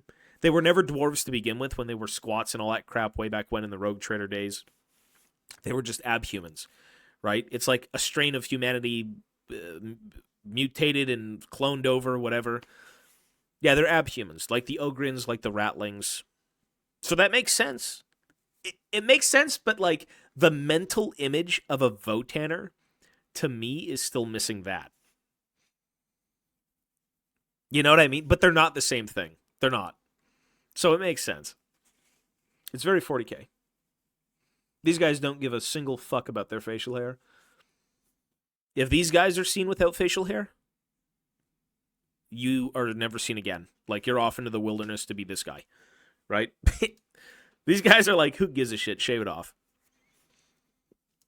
So, cool regardless. What else did they show?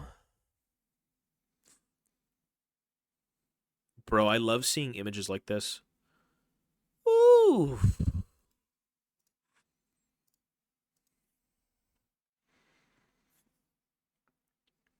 The snotlings. My loves. The snotlings. It's crazy to me that, like, the, these orc boys, the weirdest thing ever is, see these error boys back here? These guys up here? The orc archers, the error boys. Does anyone know what starter set they came in?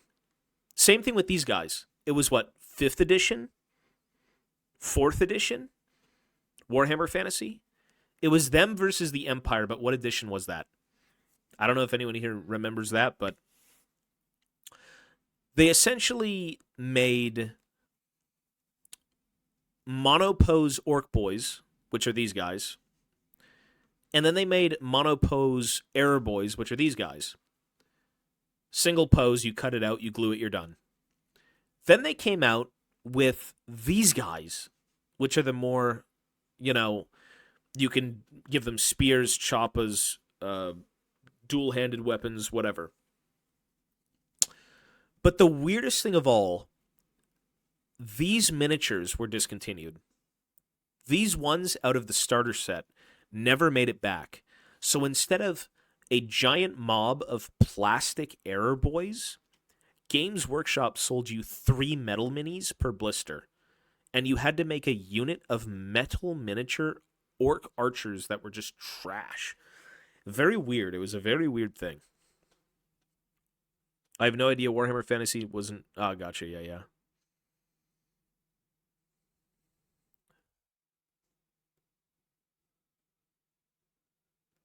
When they speak in Andor, I mean, I would just put subtitles on, period, just because we're in 2024 and everyone has ear problems.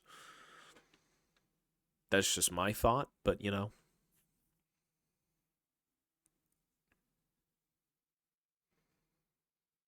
What a stroll down memory fucking lane. This looks like I walked into a Games Workshop 15 years ago. This really eats that nostalgia right up. Like, holy shit. This just looks like classic fantasy. And that's exactly what it is.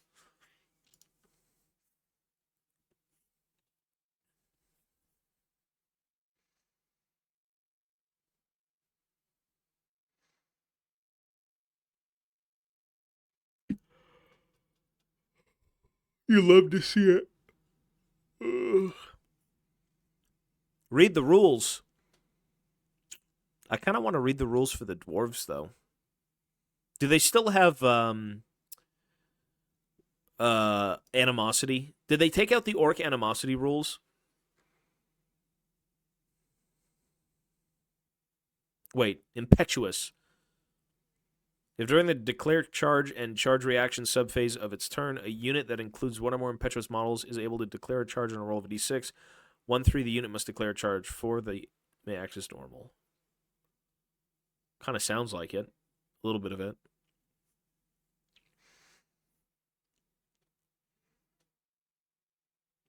Yeah. People, this shit is no joke. You know the CEO? Not the CEO. Mark Merrill, one of the big heads of Riot, like, he loves Warhammer. Just imagine the garage that guy has. Right? Like,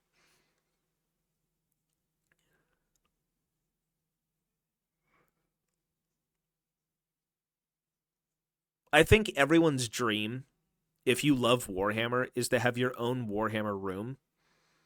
That's your number one dream. And I don't blame you, because it's most people's dreams with this hobby. Is this Zorbazorp? Oh, it is. That's cool.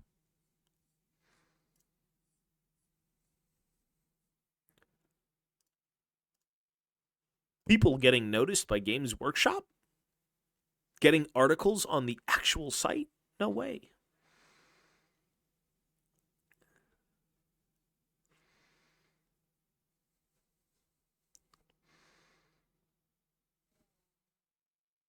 No insurance.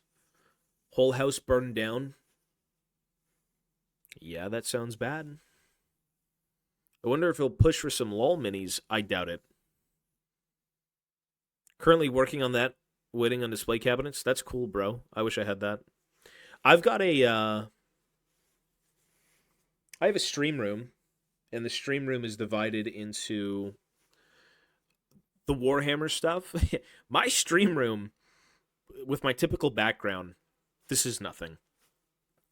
But my stream room is. Let me get paint.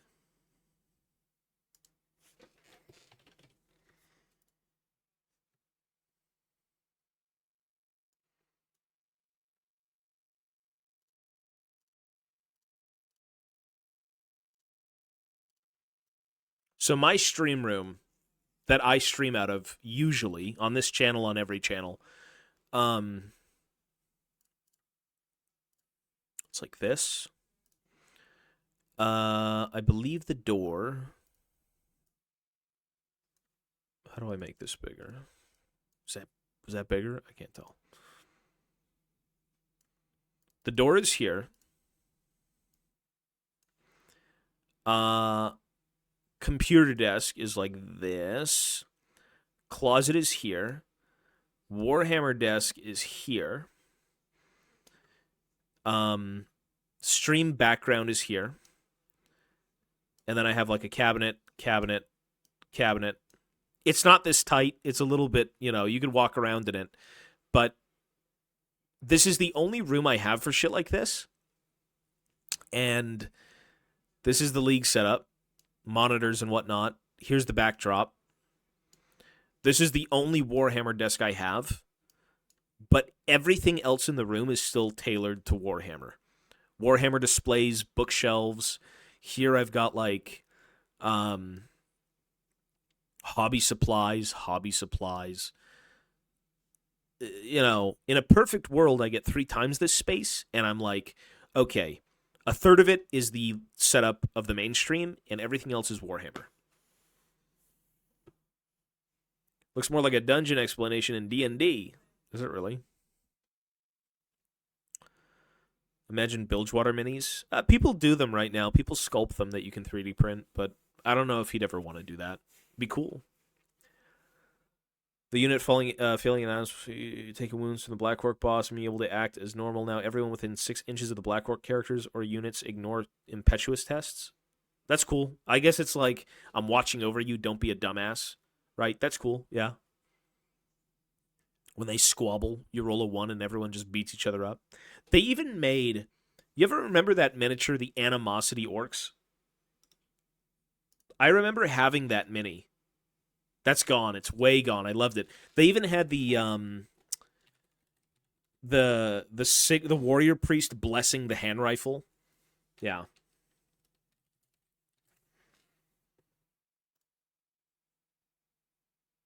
I didn't see the article for that, no.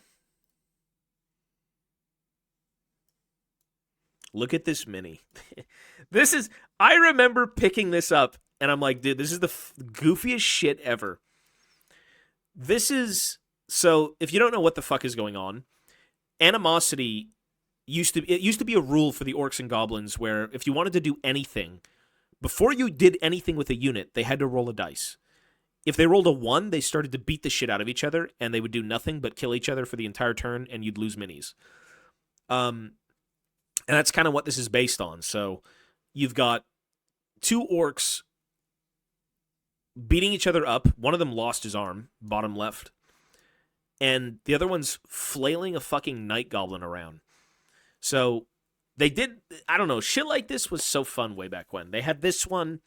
They had another warrior priest blessing a rifle.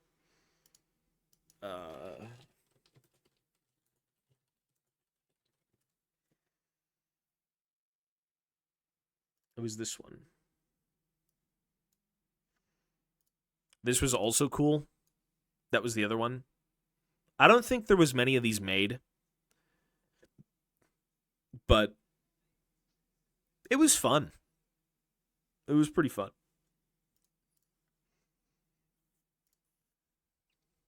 Link it in the Discord. You have to do it in Discord. There was the Night Goblin spinning the Fanatic. Well, no, that was the Battle for Skull Pass collector's mini, where it was 2 of them throwing a Fanatic out of the unit. Yeah. So 2 of them were holding onto him. They were whipping him out, and it came with like a little pot of mushroom stew. There was another one that was the Night Goblin Chase, where it was a night goblin jester or some shit chasing a squig, and then behind him was a bigger squig coming to eat him. I had all those as unit fillers. I love that shit. It was so fun. It was really, really fun. I wish they still did stuff like that, but, you know. I think I do, yeah. I'd have to go check. There's somewhere in a bin, yeah. It was supposed to be released with, I think it was literally released around the time of, like, Battle for Skull Pass.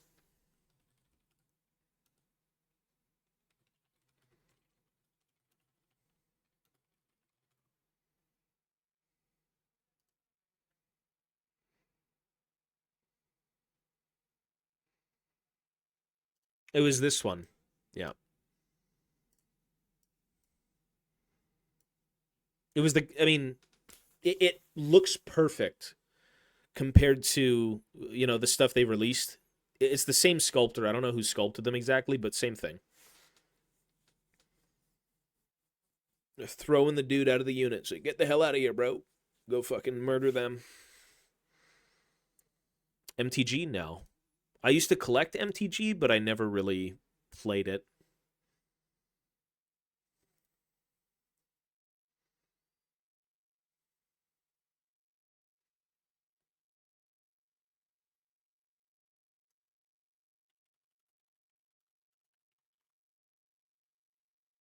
The only other set that they had that I can think of, maybe I'm missing another one, but this was the Chase, where it was a little night goblin jester dude running after a squig, and he was terrified, and then the big guy's coming after him to eat him. Just fun. It's just fun. Oh, I see it. How to bulk out your regiments with unit fillers.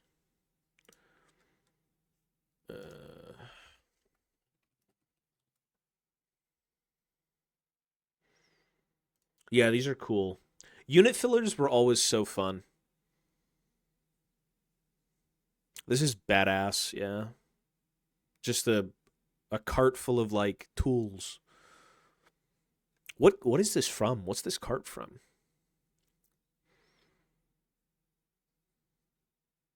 All sourced from the Skaven Plague Furnace? Really?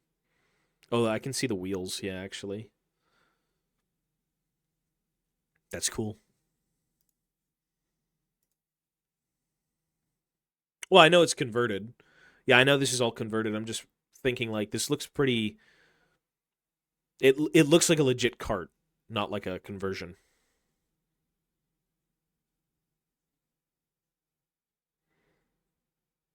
The Slayer tied up with the feet. Well, that came with the set. That was with that was the Slayer who got tied up with like the spider webs. That was with the set.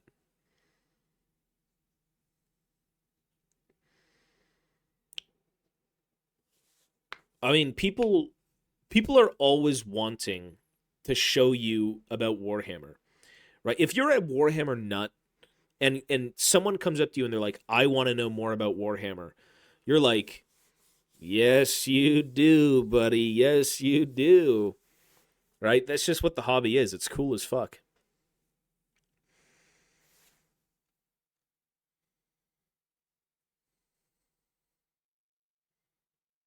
I thought they were gonna sell unit fillers. Nah, it would be cool. Yeah, it would be cool. Thought about your anvil conversion. I never finished it now because I don't even think I'll be. I don't even know anymore. I don't know what I want to do. I really don't know what I want to do.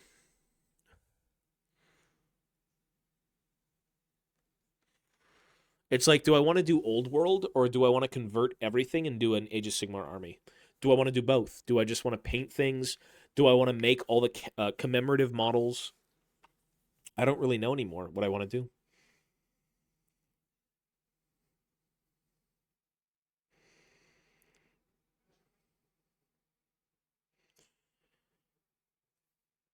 Henry Cavill stream guest incoming.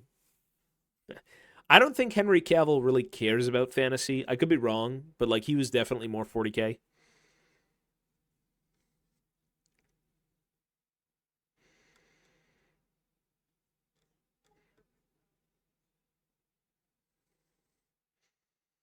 I wonder what I would even do for like dwarven unit fillers.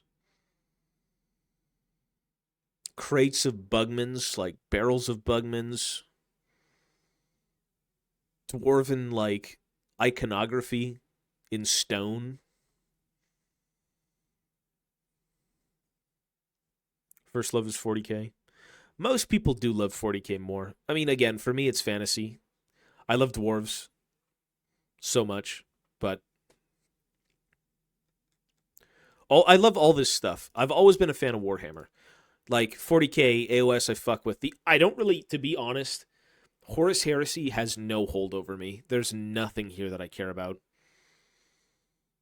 If I really had to be a part of something in the Horus Heresy, it would be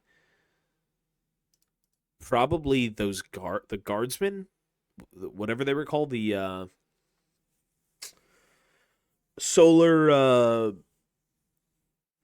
Mechana, whatever. They're getting a bunch of units right now, but I forgot their names.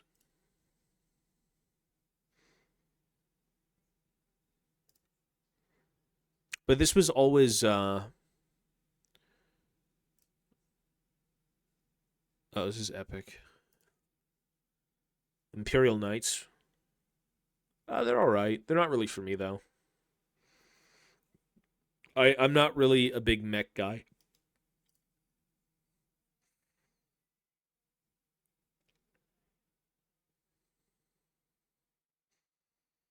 Large mechs don't really like looking at this. Like it looks cool, but I'm like, what if it just looked like a giant stone dwarf golem? That'd be cooler. I'm a little bit biased in that regard, but like, I'm just not super into knights. Wear the red helmets. I don't know. When I look up anything on YouTube Warhammer related, I fuck with, you know what? It's interesting to see all these. I have hiccups. It's interesting to see these releases because they can reignite sparks in the hobby for you, right? You're like, oh, I'm so bored of playing Chaos. I'm so bored of this. And then they're like, well, here's Archaon's main bitch, right? Here she is. And you're like, damn, I need to do Chaos again. So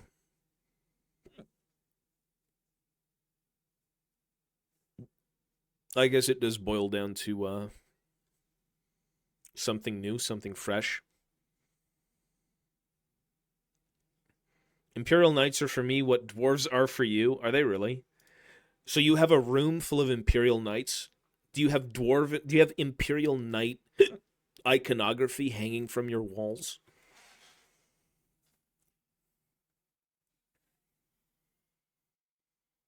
Gravestones that I would convert others units like Wood Elves into corpses. That's cool.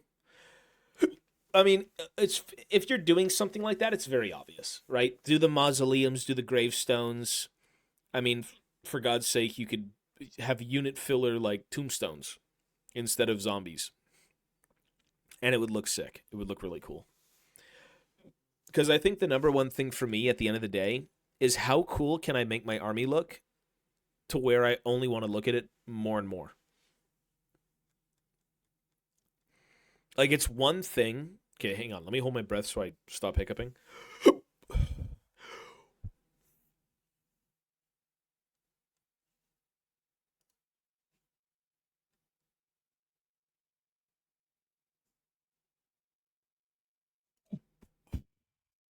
I think it's like, it's one thing to look at an army and say, oh, this looks amazing. But you can really take it thematically to the next level and make it look incredible. Again, unit fillers, basing materials, just kind of putting something around or with the unit that makes them feel more incorporated into the environment. Like they're a living, breathing little dude inside of a universe, right?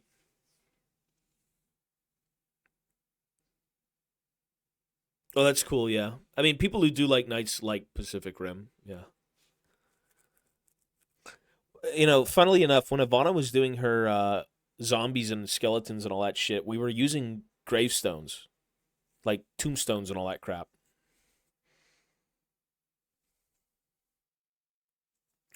Well, I kind of like the very old typical, swampy marshland surrounding giant fucking castle keep, and at the top of the keep is like the vampire lord, and oh my god, you open the crypt and there's a fucking ghoul and a skeleton, like very classic horror uh things.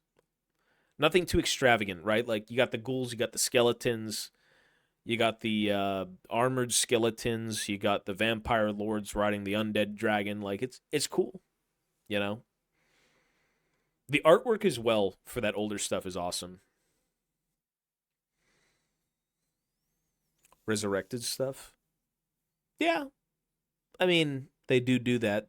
They do have necromancers. Pretty sure that's what they usually do. It's like they beat your army and then they resurrect you and you join their army.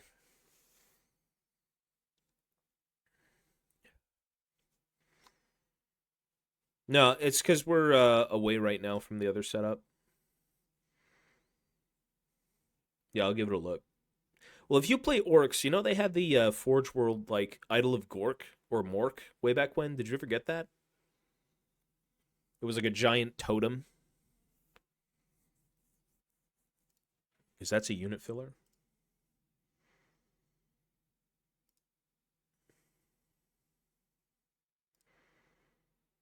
Oh yeah, that's cool. Yeah, exactly. You get it. Like your bases look full of character. That's what I did as well way back when. You didn't? The bases, miniatures, the minis look great, but the bases and putting characters in a world makes them look so much cooler. Right? Like all the little mushrooms and the stones and the fucking like fungi patches and crap. Like, it sets the tone really well. When I do my dwarves, I know exactly what I'm doing. Like, it's literally on screen. I'm doing the underway. 100%. We got moss, we got fucking a little bit of vegetation, tons of old dwarven fucking like architecture and flagstone cobbled pathways and crap leading off to different holds. Like, that's what I want to do with my dwarf army. So, always theming it and making it part of the world is cool.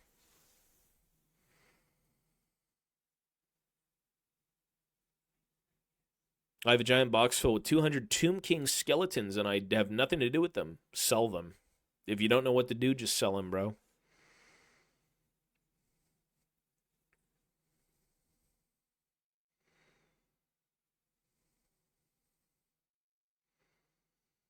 Well, the rogue idol should still be usable. The rogue idol, I don't know why it wouldn't be usable. I mean, if we're talking going back to fantasy, the rogue idol was playable, was it not? Same thing with the gargantuan squig, if that's what it was called way back when. I had one of those. That was cool. There's no rules for it in the old world. Maybe it's a little too old right now. I mean, for God's sake, they're bringing back the Bone Grinder. The Rogue Idol was playable in Age of Sigmar. So was the Bone Grinder.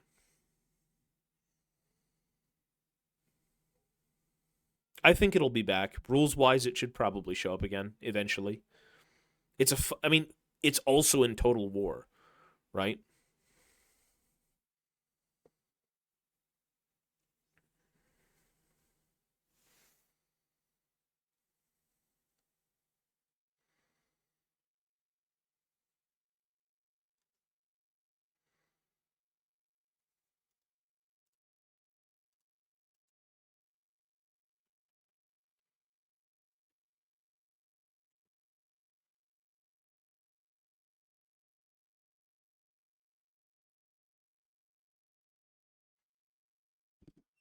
Am I seeing shit, or is this axe kind of bent? Fix your axe! Bro, these beards are fucking massive. How does bro move around? Mochi. Shh.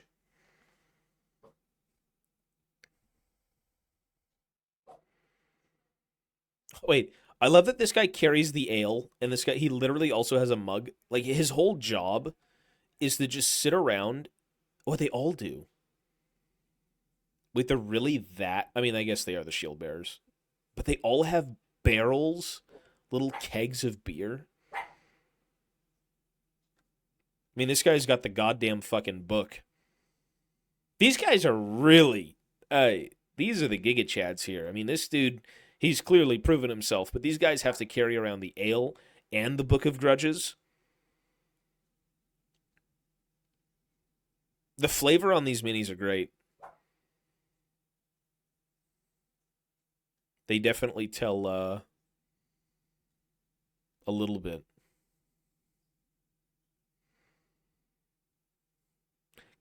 This does kind of look like, also, I'm looking at it now. I wonder if the person who sculpted the iron breakers and all that stuff had a hand at this. Everything kind of looks similar.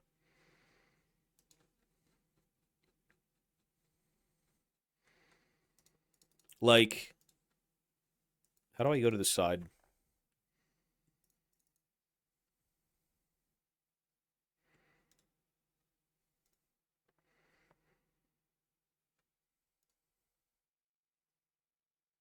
It looks very, very similar in terms of style. How the plates are and the little, like, chain skirt and everything. It's very, very reminiscent of those sculpts. Wonder if it's the same guy. Maybe not.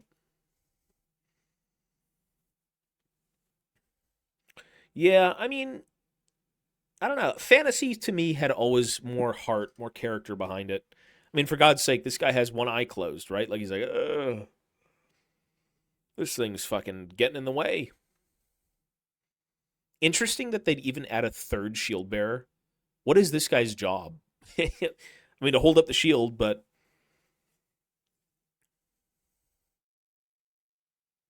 I wonder why they went with 3 instead of 2.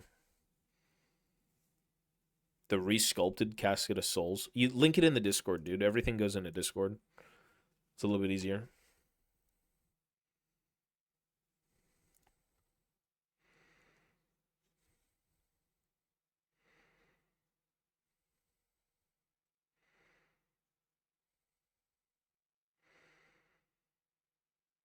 Doing more wood shelves now. Currently focusing on my 40k army because my fiance loves 40k. Yeah. People will always love 40k more than fantasy. But then again, it's been around like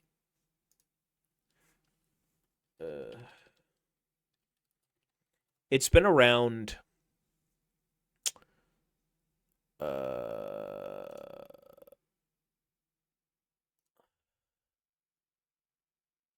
it hasn't gone away. You know what I mean? Fantasy went away and it came back. Whereas 40k's always been around. 40k never really failed.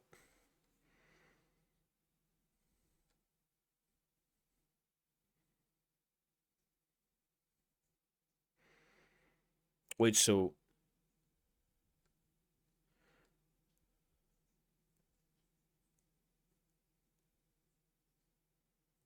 there is now an inside to the Casket of Souls. That's cool.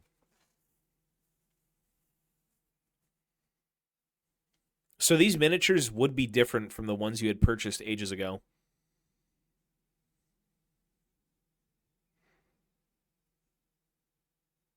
Oh, that's really cool. Wait, hang on. We took the opportunity to add an unreleased head to the Bone Giant kit as we thought it was cool. That's fucking awesome. The unreleased head for a Bone Giant, you can see it right there. The armored variant. That's cool. I like that. Yeah, BK Show, peace, man. I'm getting off here in a sec because it is pretty late for me, so I figured we'd get on and just talk.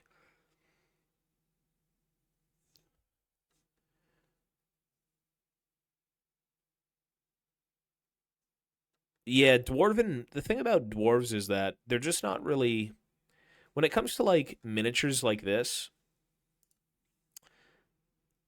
the infantry always look fantastic. The war machines look fantastic, but you never get dwarves in their creations as miniatures. Everything is always infantry war machines. Where are the steam golems? Where are the zeppelins? Where are the fucking like crazy contraptions that probably do exist, but we never had minis for them? Like that's one of the more intriguing sides to dwarves. It's like you've got goblins and orcs slinging piss and shit at you, and this guy's over here working a goddamn handgun that he made, most likely, right? Smoking out of a pipe. Like, bro, you got elves and shit living in trees, and these guys have dug out a fucking kingdom under a mountain where they have guilds of engineers and runesmiths and God knows what else toiling away nonstop. These guys are on the grind 24/7. There is so many cool things that I'm 99% sure exist in lore, but you've never seen them in miniature form.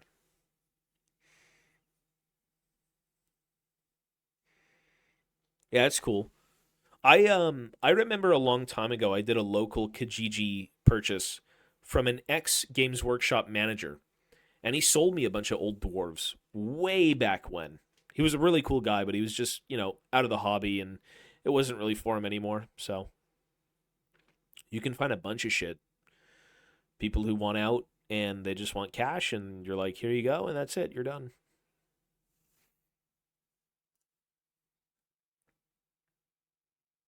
You never know what you're going to find.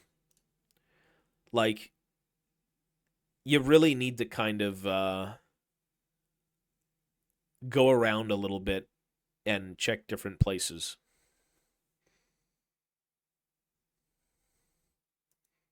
Well, that sounds like a miserable life, I'm not going to lie. Imagine having to sell everything you love because you wanted to have a wedding. And to be fair, you better love that woman. But, like, she don't love you if she's making you do that. I'm sorry. If Ivana was like, listen, you need to sell all your fucking dwarves, I'm like, listen, there's the door. Here's your luggage. Goodbye. Like, hold up. The dwarves are you? No. I mean, everyone's living conditions are different. You know, some people want to go out and spend tens of thousands of dollars on a wedding or $30,000 on a wedding ring. Like, that's not feasible. I'll spend a few $100 on some dwarves, but like $30,000 on a wedding ring? That's a bit crazy. But who am I to say? I'm not married, so I don't know. What else did they show? These are so funky. The first thing I thought of when I saw this was like Frankenstein. This is a dude in a fucking trench coat. There's a guy on his shoulders, and he's carrying him around.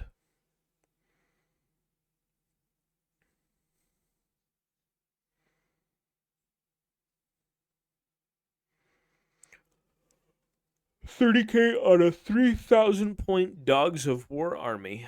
I'll have fun scrounging up $30,000 through eBay.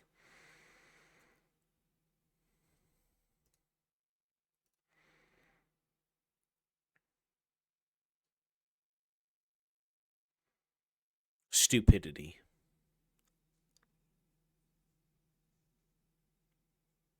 Stone trolls, my beloved.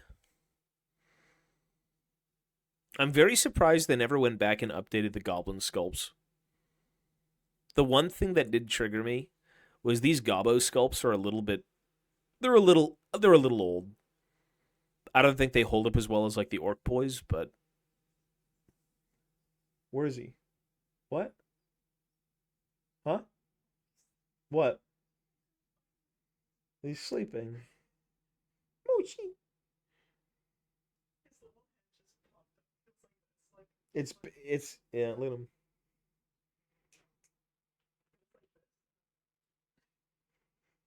Well, I heard him barking and I didn't know where he was either. It took me like 20 seconds to see him.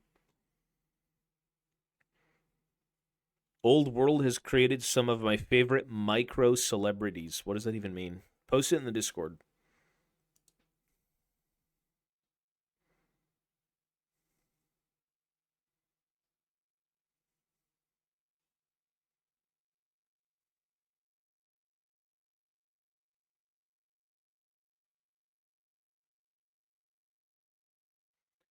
Yeah, I think the thing is, when you're in it for the game, it's definitely more. I mean, obviously, it's very depressing when they're like, you can no longer play your army. But I think it's also the love for an army that can kind of keep you involved, right? Like, the dwarves have been dead for so long until recently, and I've still loved them, even when fantasy was gone. You know what I mean? They weren't even a thing in Age of Sigmar. The dwarves that I like were never a thing in AOS.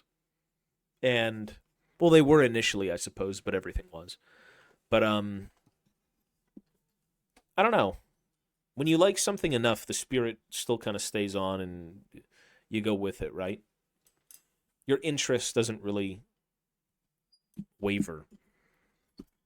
You don't fall out of love.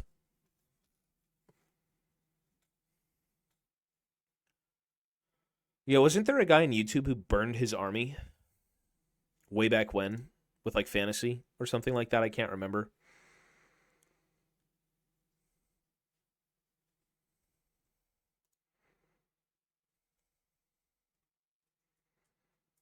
Well, they're in the world. You can play them as like a legacy army right now. They have rules.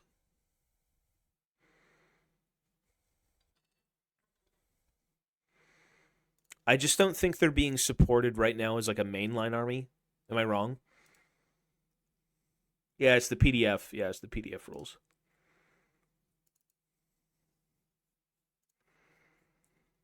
They didn't have rules when AOS first came out. That's bullshit. Everything did. Like, really? You don't think they did? You talking about the first real edition of Age of Sigmar, or like you can still play with your minis? Here's the scuffed rules. I'm 99% sure they did. Everything had rules initially for Age of Sigmar.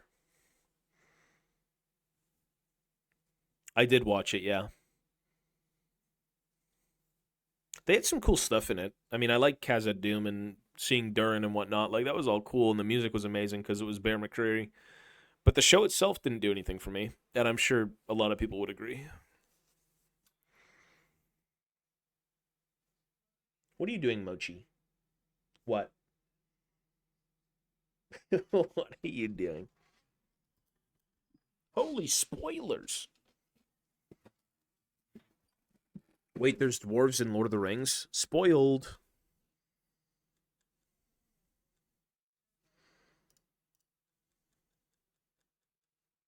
Wait.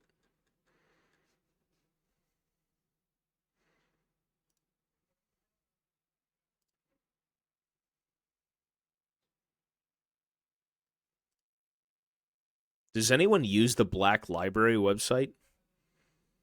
Oh my god, Troll Slayer. Sick what? What? They want $52 for an audiobook of Troll Slayer. Be it the book's amazing, but this book is not $52. What?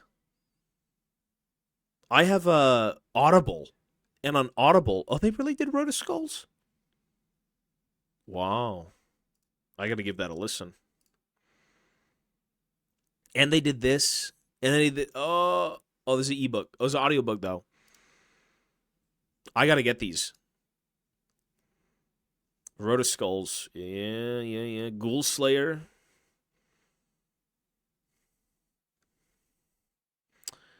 There was a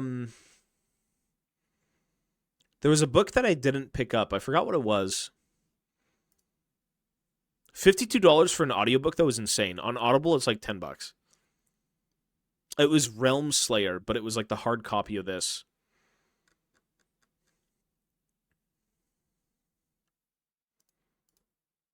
Jesus, $52 though. Holy shit.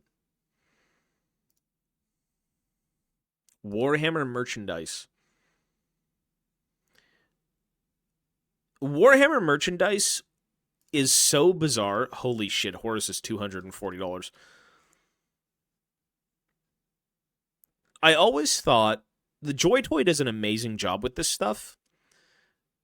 Like, these look amazing. These look phenomenal. And I'm sure the people who want them will love them or already own a bunch and love them already. Hang on.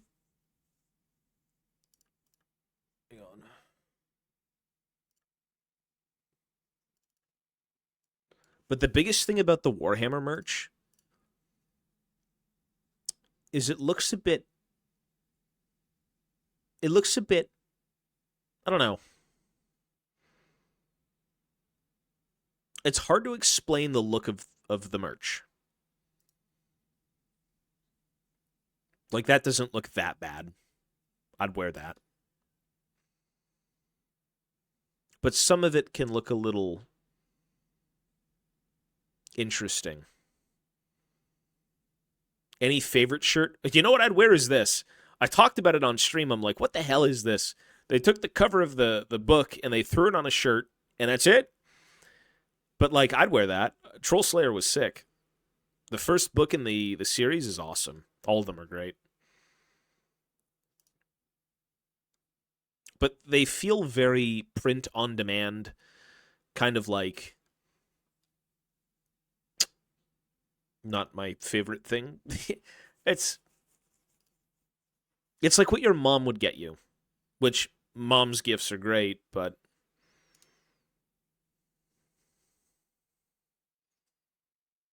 yeah. I like the hats though. These hats, that's kind of cool, though. Okay, I mean, it's all right. Graffiti insignia. I mean, that, okay. The Carriage on Overlord's beanie. Could cop that.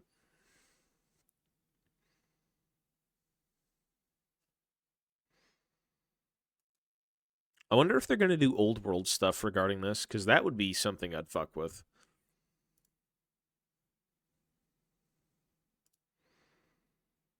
Yeah, they only do AOS and 40k. Any Votan? What is this? Keep calm, baby suit. Keep calm and wah.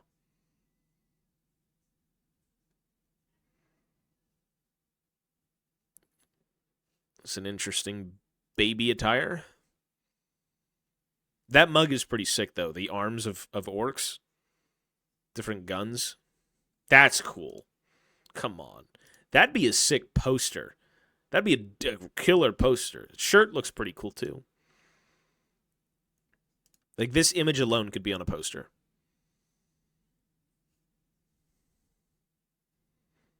The old world hoodie blanket they sold.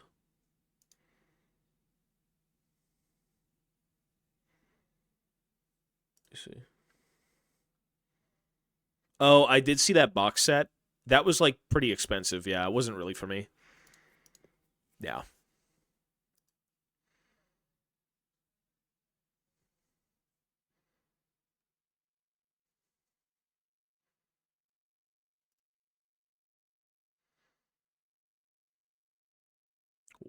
Come on. What?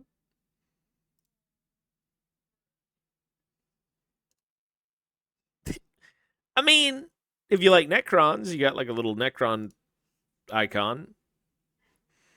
I mean, okay. Premium quality.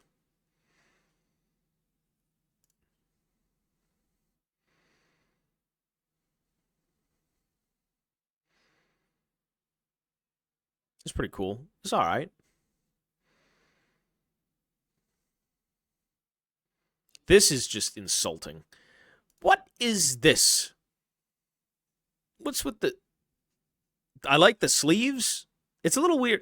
The designs are a bit funky. They're a bit... It's like... It's a little weird.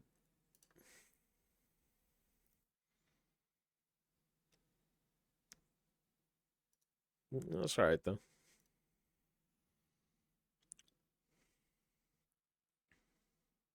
Screamer Killer. I like that, actually. See, this would get the money. The old Screamer Killer fucking Tyrannid thing with, like, the goofy font to go with it. Like, yeah, it looks like an old horror movie poster.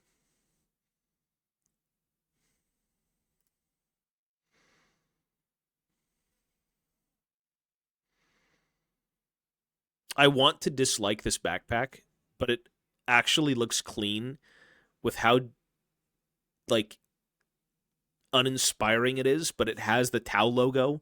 But that's exactly what a Tau backpack to me would look like. A very clean white backpack with one logo. Official Tau Empire backpack featuring embroidered icon.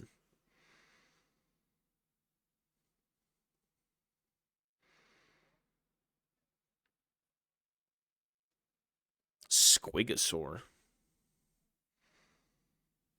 Whoa, that's okay. Hold up. 40k Orc replica flight jacket. See, now they cooked. Now they cooked a little bit. Okay.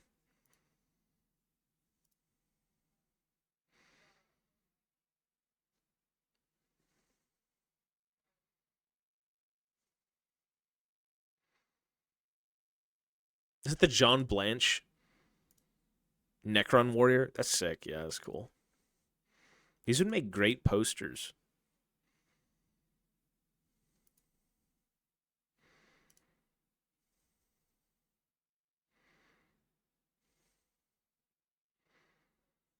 They do have posters, though. There's the old Gene Stealer cult one. Why do 40k players hate Tau so much? I think it's the shooting.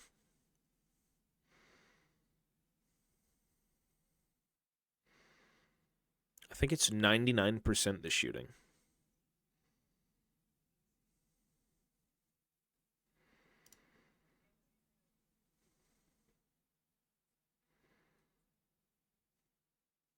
See, that's kind of cool, though.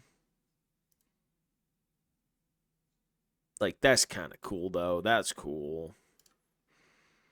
Yeah.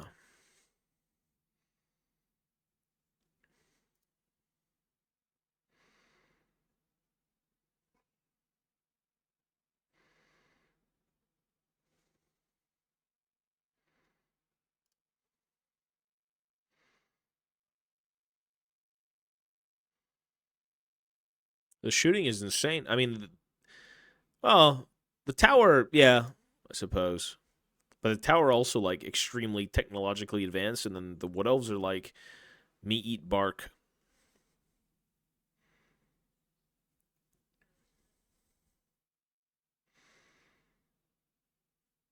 Well, the thing is, though, not, well, yeah, but Guard, you're playing humanity, which to me is cooler than playing the mech suit short guys, which sound like the Leagues of Otan, but I'm talking about the Tau.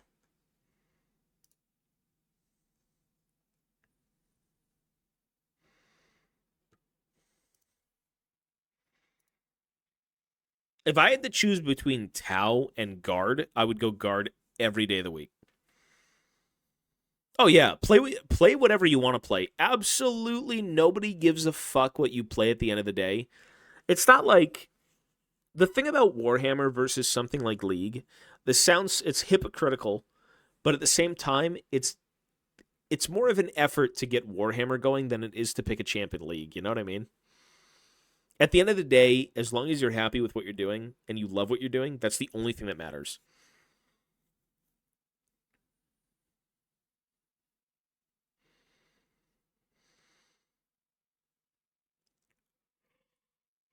I mean, the Tau, I don't even know anymore. I don't know.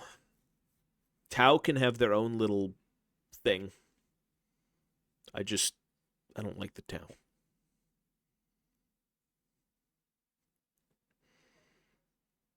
Yeah.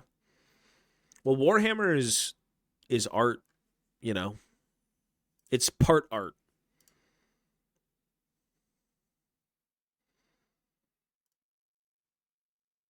And at the end of the day, even if you don't like something in 40K, you still probably think it's kind of cool. You know, as much as I don't give a shit about the Tau, I think they're cool and they work in 40K. Obviously. It's really weird how people still say Tau don't really work in 40K. It's all grimdark, depressing. Who the hell are these people? How optimistic of them, and with all their fucking fancy, sleek technology, it's like, really? I think they work just fine.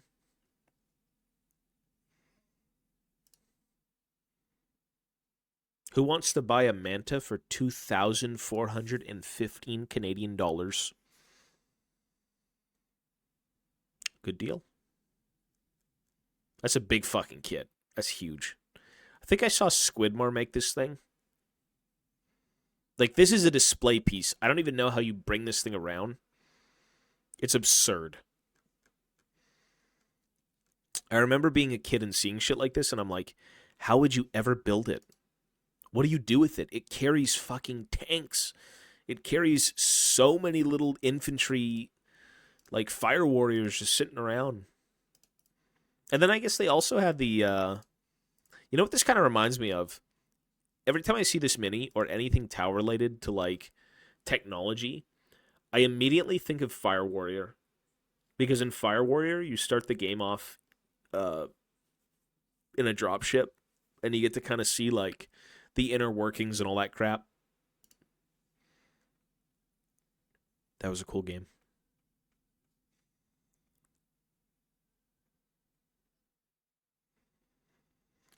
Well, I don't know, bro. Whatever the Tau believe in, good or bad, I mean, I don't believe in the Tau. Hope you're back in the workshop soon. Big love, Captain Vias. Resin printers a thing in this hobby, or no, because of copyright on 3D models. Avidas, thank you, bro. I appreciate that, man. They are, and I mean, there's so many. They call them proxies. Proxy models are like a replacement that is supposed to be based on something, but it doesn't look like it exactly, but it's close enough to be considered it. You know what I mean? There's so many people who 3D print armies that look like Warhammer armies, and they use them. So in terms of copyright, I mean, it's all out there. GW goes after some of it. Sometimes they don't. As long as you like the look of a mini, and that's what you want for your army, go for it, bro. Because at the end of the day, it is art. It's you wanting to look at something, and maybe you choose the aesthetic of this over that, whatever it may be. For me, I'll always be a GW shill. I grew up with the minis, so I always preferred their miniatures over other sculpted stuff, but that's just my opinion. And again, that's subjective, right? Because some person might be like, okay, I prefer 3D printed stuff because it's cheaper, but also because I like the look of it more, right? Like, if you had the funds to purchase Warhammer, to purchase this, you had the funds to buy this, and you looked at it, and you're like, it doesn't look that good. And then you see a version of this that someone else sculpted, and you can 3D print it, and you're like, man, that looks infinitely better. I mean, you'd probably want to go with what looks the coolest. Because at the end of the day, you want your little miniatures to look cool.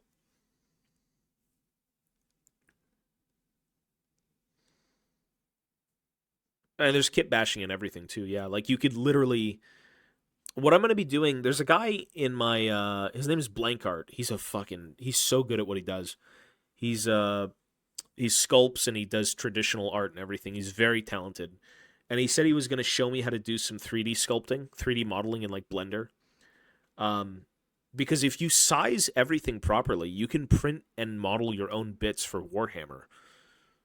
And Games Workshop themselves said if you want to use it in a tournament or anything sanctioned by us, as long as you make it yourself, you can use it. You could use 3D printed bits in your armies if you make them. And whatever, take that however way you want. For me, I would be playing at a GW, so whatever. At the end of the day, the managers don't always care. You can bring whatever the fuck you want in. If no one's there, you just play. But I've always wanted to sculpt my own bits.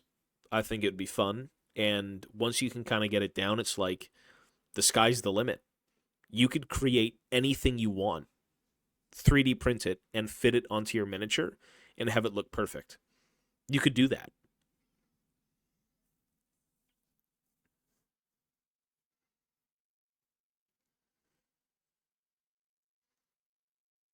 That's kind of a good point.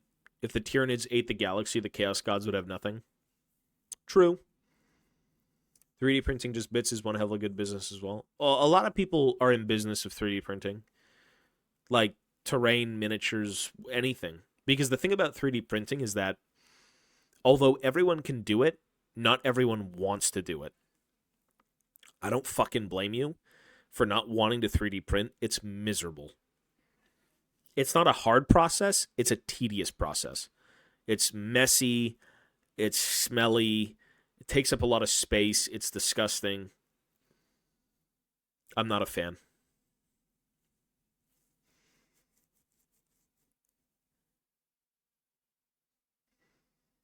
When you did 40K, that was your go-to army?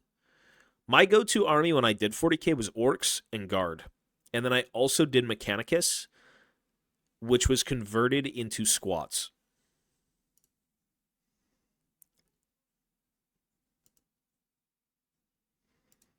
So 40K Orcs, which they still look amazing. But I have no love for like 40K right now outside of Votan.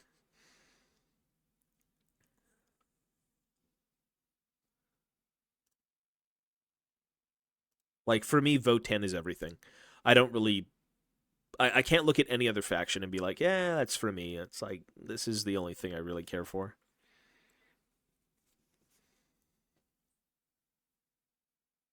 Middle-earth shit is awesome.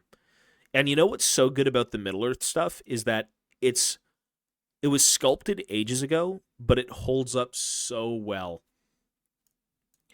Like, I can gush over this shit for ages just because it was the first kind of thing for me when it comes to Warhammer. It's the first thing I saw. And like, dude, watching the movies and then seeing the miniatures, holy fuck. Like, bro, you got the Army of the Dead. Like, this was sculpted what, 2000 something, early 2000s I think it was. The Gondor soldiers, everything. You've got stuff from the movies that never actually showed up. 2004. Like, it's just so good.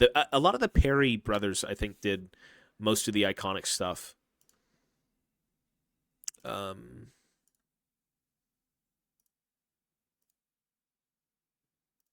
Like, of course, I'm just gonna gravitate immediately towards the dwarves.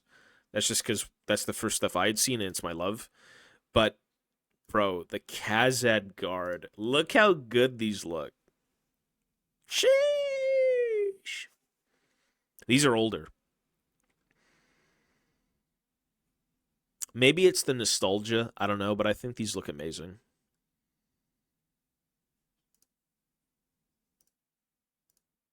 Like, they're fucking cool. All the characters as well. Everything about Lord of the Rings, it just seems like the sculpts are great for their time. I think they don't show their age. Because, again, these are also in a smaller scale than every other game they produce. These are smaller than 40K minis. They're smaller than Fantasy minis, Age of Sigmar minis. They're their own scale. You can't really take, like, you know, these dwarves as an example, dwarf rangers, and you can't use them in fantasy. They would look like hobbits, basically. So, I mean, they still produce sculpts, right? Like, fuck, these are older. Like, when did the Warriors of Rohan come out?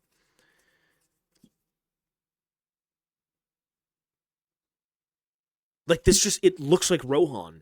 How do you make this better? You know, like, okay, the paint job may be a little bit more finer, but like, they look amazing. It looks like Rohan to me. It's Lord of the Rings. Maybe it's nostalgia. I don't know, but like, that to me is Rohan.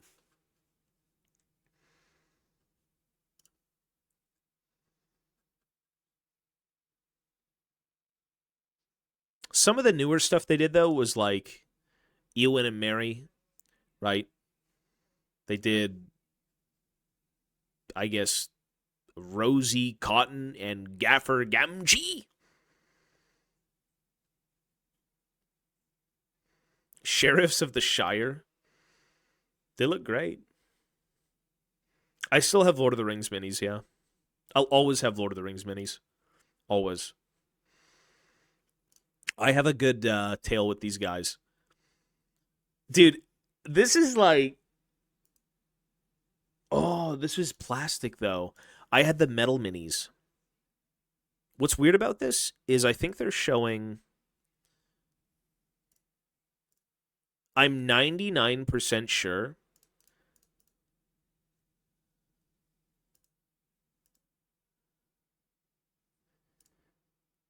I'm 99% sure these are the metal minis, but they're sold in plastic now. Yeah, they got Tom Bombadil. Yeah, with Goldberry.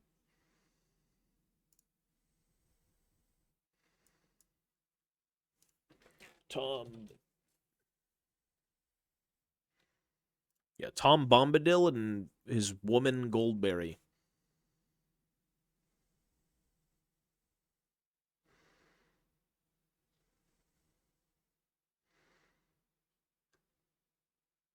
It's just like, it's just, again, these are smaller in scale, but they're just so good. A lot of the Lord of the Rings stuff came out 2003, 2006 during the height of its popularity. Well, that's what I was saying. Yeah, that makes sense. And I think a lot of the people, like, Lord of the Rings is just so iconic that the love for this universe will never go away. So these miniatures will never not be kind of in style. You know what I mean? Like, it's a timeless universe. The minis are so, like, still amazingly well done for their time. If anything, the biggest problem to Lord of the Rings is probably the game and not so much the minis. It's like, how do you find people to play with? Versus someone who's seen the films and just wants to own a bunch of Gondorian soldiers, you know, people of Minas Tirith, right? Like, just having this on a shelf because you love Lord of the Rings is sick, you know?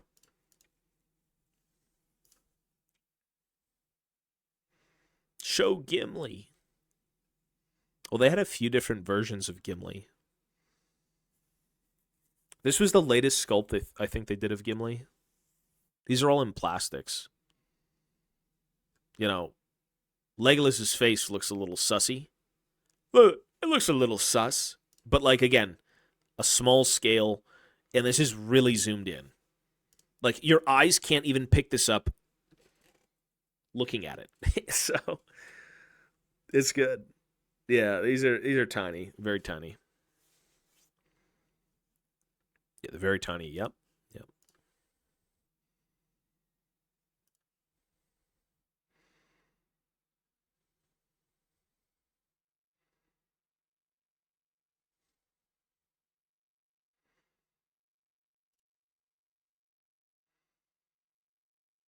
Seeing the dude, you see shit like this, and you're like, I need to go watch the Fellowship of the fucking Ring.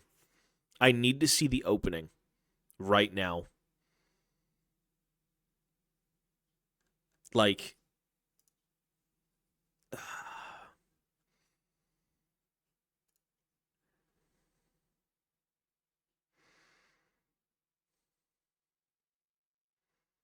yo yo, the Gondor, the Trebuchet, Boromir, Khazad-Guard.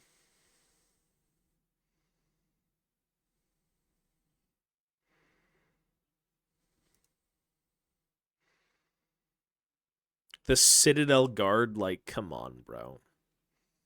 It's just so cool. You really do want to go watch the films after seeing this. Like, the Fellowship of them. This is from the Mines of Moria set, so, you know, again, very tiny sculpts, but, like, they look good.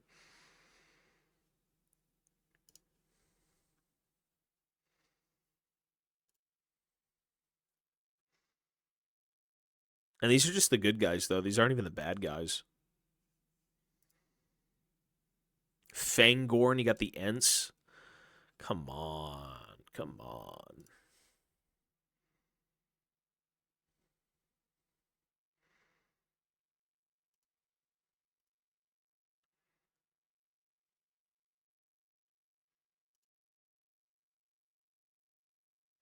Lord of the Rings Watch Party?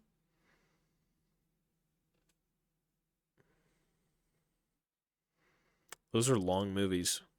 Good movies, but very long.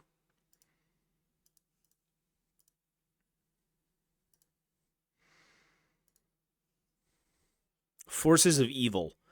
You got the Nazgul. I mean, I don't think Gothmog is, you know, flying off the shelves, but you got him. Morannon orcs, Mordor orcs. You got the catapults with the fucking trolls. You got the Balrog. I remember getting the Balrog in metal when he had the little flat circular base. I also remember getting this one. I glued the flames on backwards like an absolute fucking idiot. But in my defense, I was very young. I was not very bright. The Haradrim. The Watcher in... Okay. You guys, press 1 if you've seen the Fellowship of the Ring.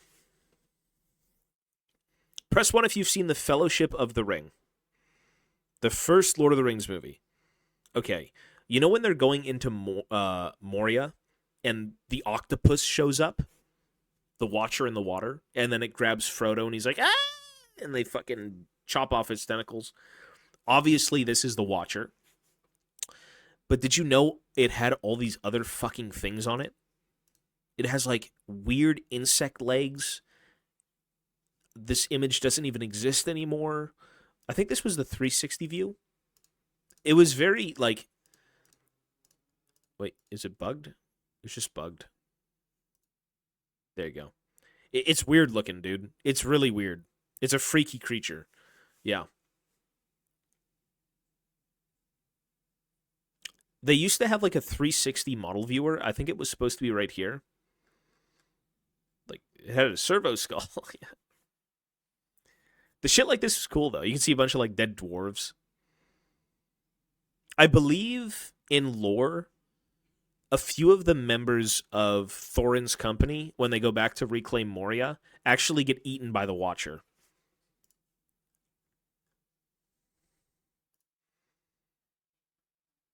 Unfortunately.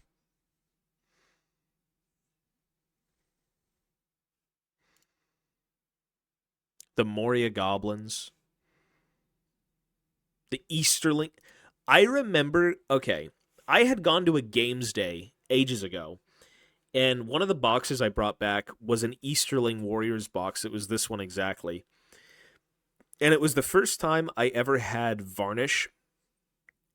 You know when you varnish miniatures when you're done painting them to keep the paint on? And I had the shiny version of the varnish, and I fucking sprayed these things so much, they were coated with, like, centimeters of, like, thick goop. And I was so sad. I was young. I was very young. I didn't know what the fuck I was doing. And I ruined the whole box. And I was so depressed. But when you're a kid, that's what happens, dude. Kids are very stupid.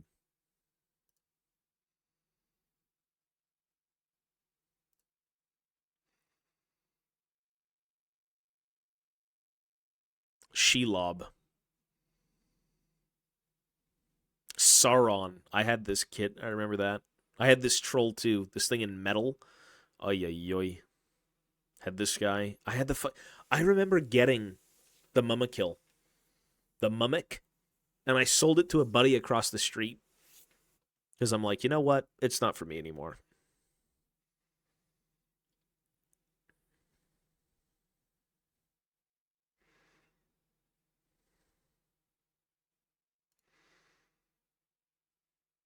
Man flesh.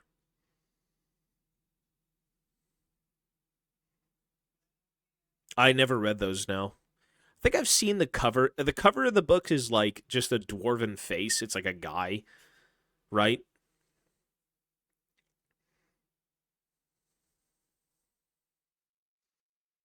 What the fuck is that hat? Oh, it's not his hat. It's a banner. I thought it was... Bro, if you side-eye it, you're like, is that a Chaos Dwarf? Squint your eyes and look at this and tell me it's not a Chaos Dwarf. Bro's got a big-ass hat.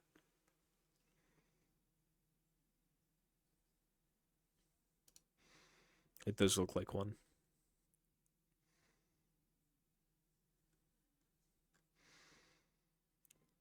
Dude, these guys... Recent story of a kid breaking a $35,000 collection. What? Of what? Yeah, I've seen the art mask. It's by, well, they also did the Mouth of Sauron. They did a few other ones, right?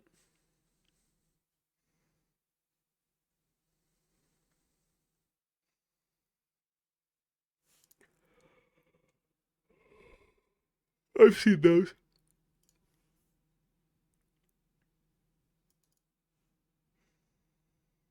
Am I missing any Leagues of Vote? Not Leagues of Votem. What are they called? These are cool. Dude, Necromunda has so many fucking cool things. Would this not be sick dwarven automatons? like dwarven robots of some kind. Like they have the stature. They look it. Yeah, it just looks like one. The Witch King one too. Yeah, yeah, yeah. I forgot what company put them out, but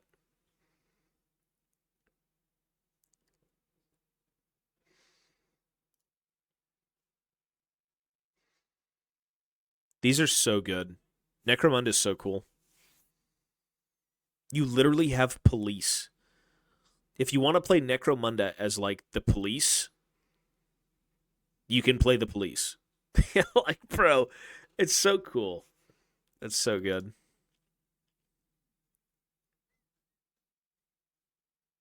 Everything else is just gangers. The fucking dwarves are just here to like work and get minerals. Please, let me work.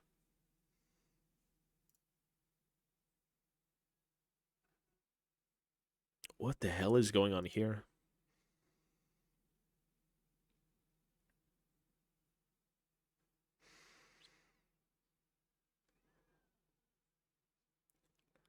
Bro, these are wacky. You're crazy.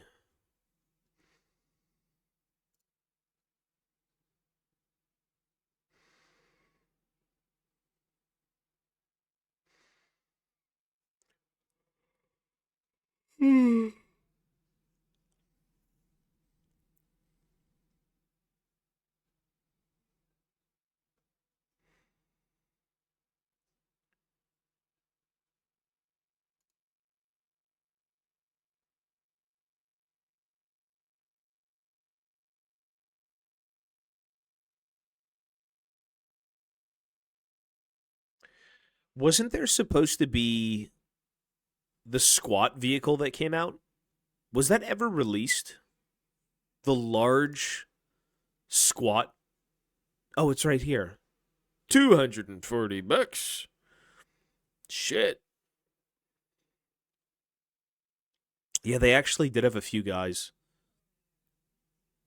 Urson, Orin, champion with mining laser.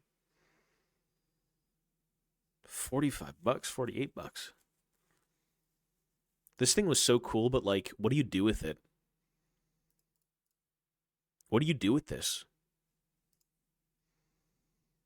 I've never seen it in person. Scalvian Explorator.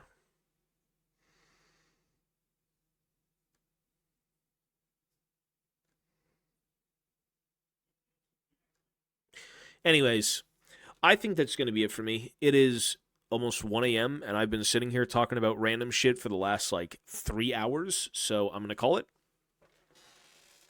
With that being said, I will be on the main channel tomorrow. Not really sure what I'll be doing on this channel until, like, June. But maybe around June we'll get some shit done, hopefully. Nagash, and he remains unpainted after 7 years. Yeah. People have a lot of minis unpainted after 7 years, I'll tell you. With that being said, though, I do need to leave. Everybody take care. Be well. Thanks for hanging out. And I will see you on tomorrow on the main channel. And then on the second channel, again, dude, when we can get situated and I can sit down and just stream on this channel, it'll be great. But right now, that's not possible. But yeah, with that being said, peace, peace. Be well. Stay safe. I'll see you guys tomorrow. And take care, folks. Be well. Peace, everyone. Peace, peace.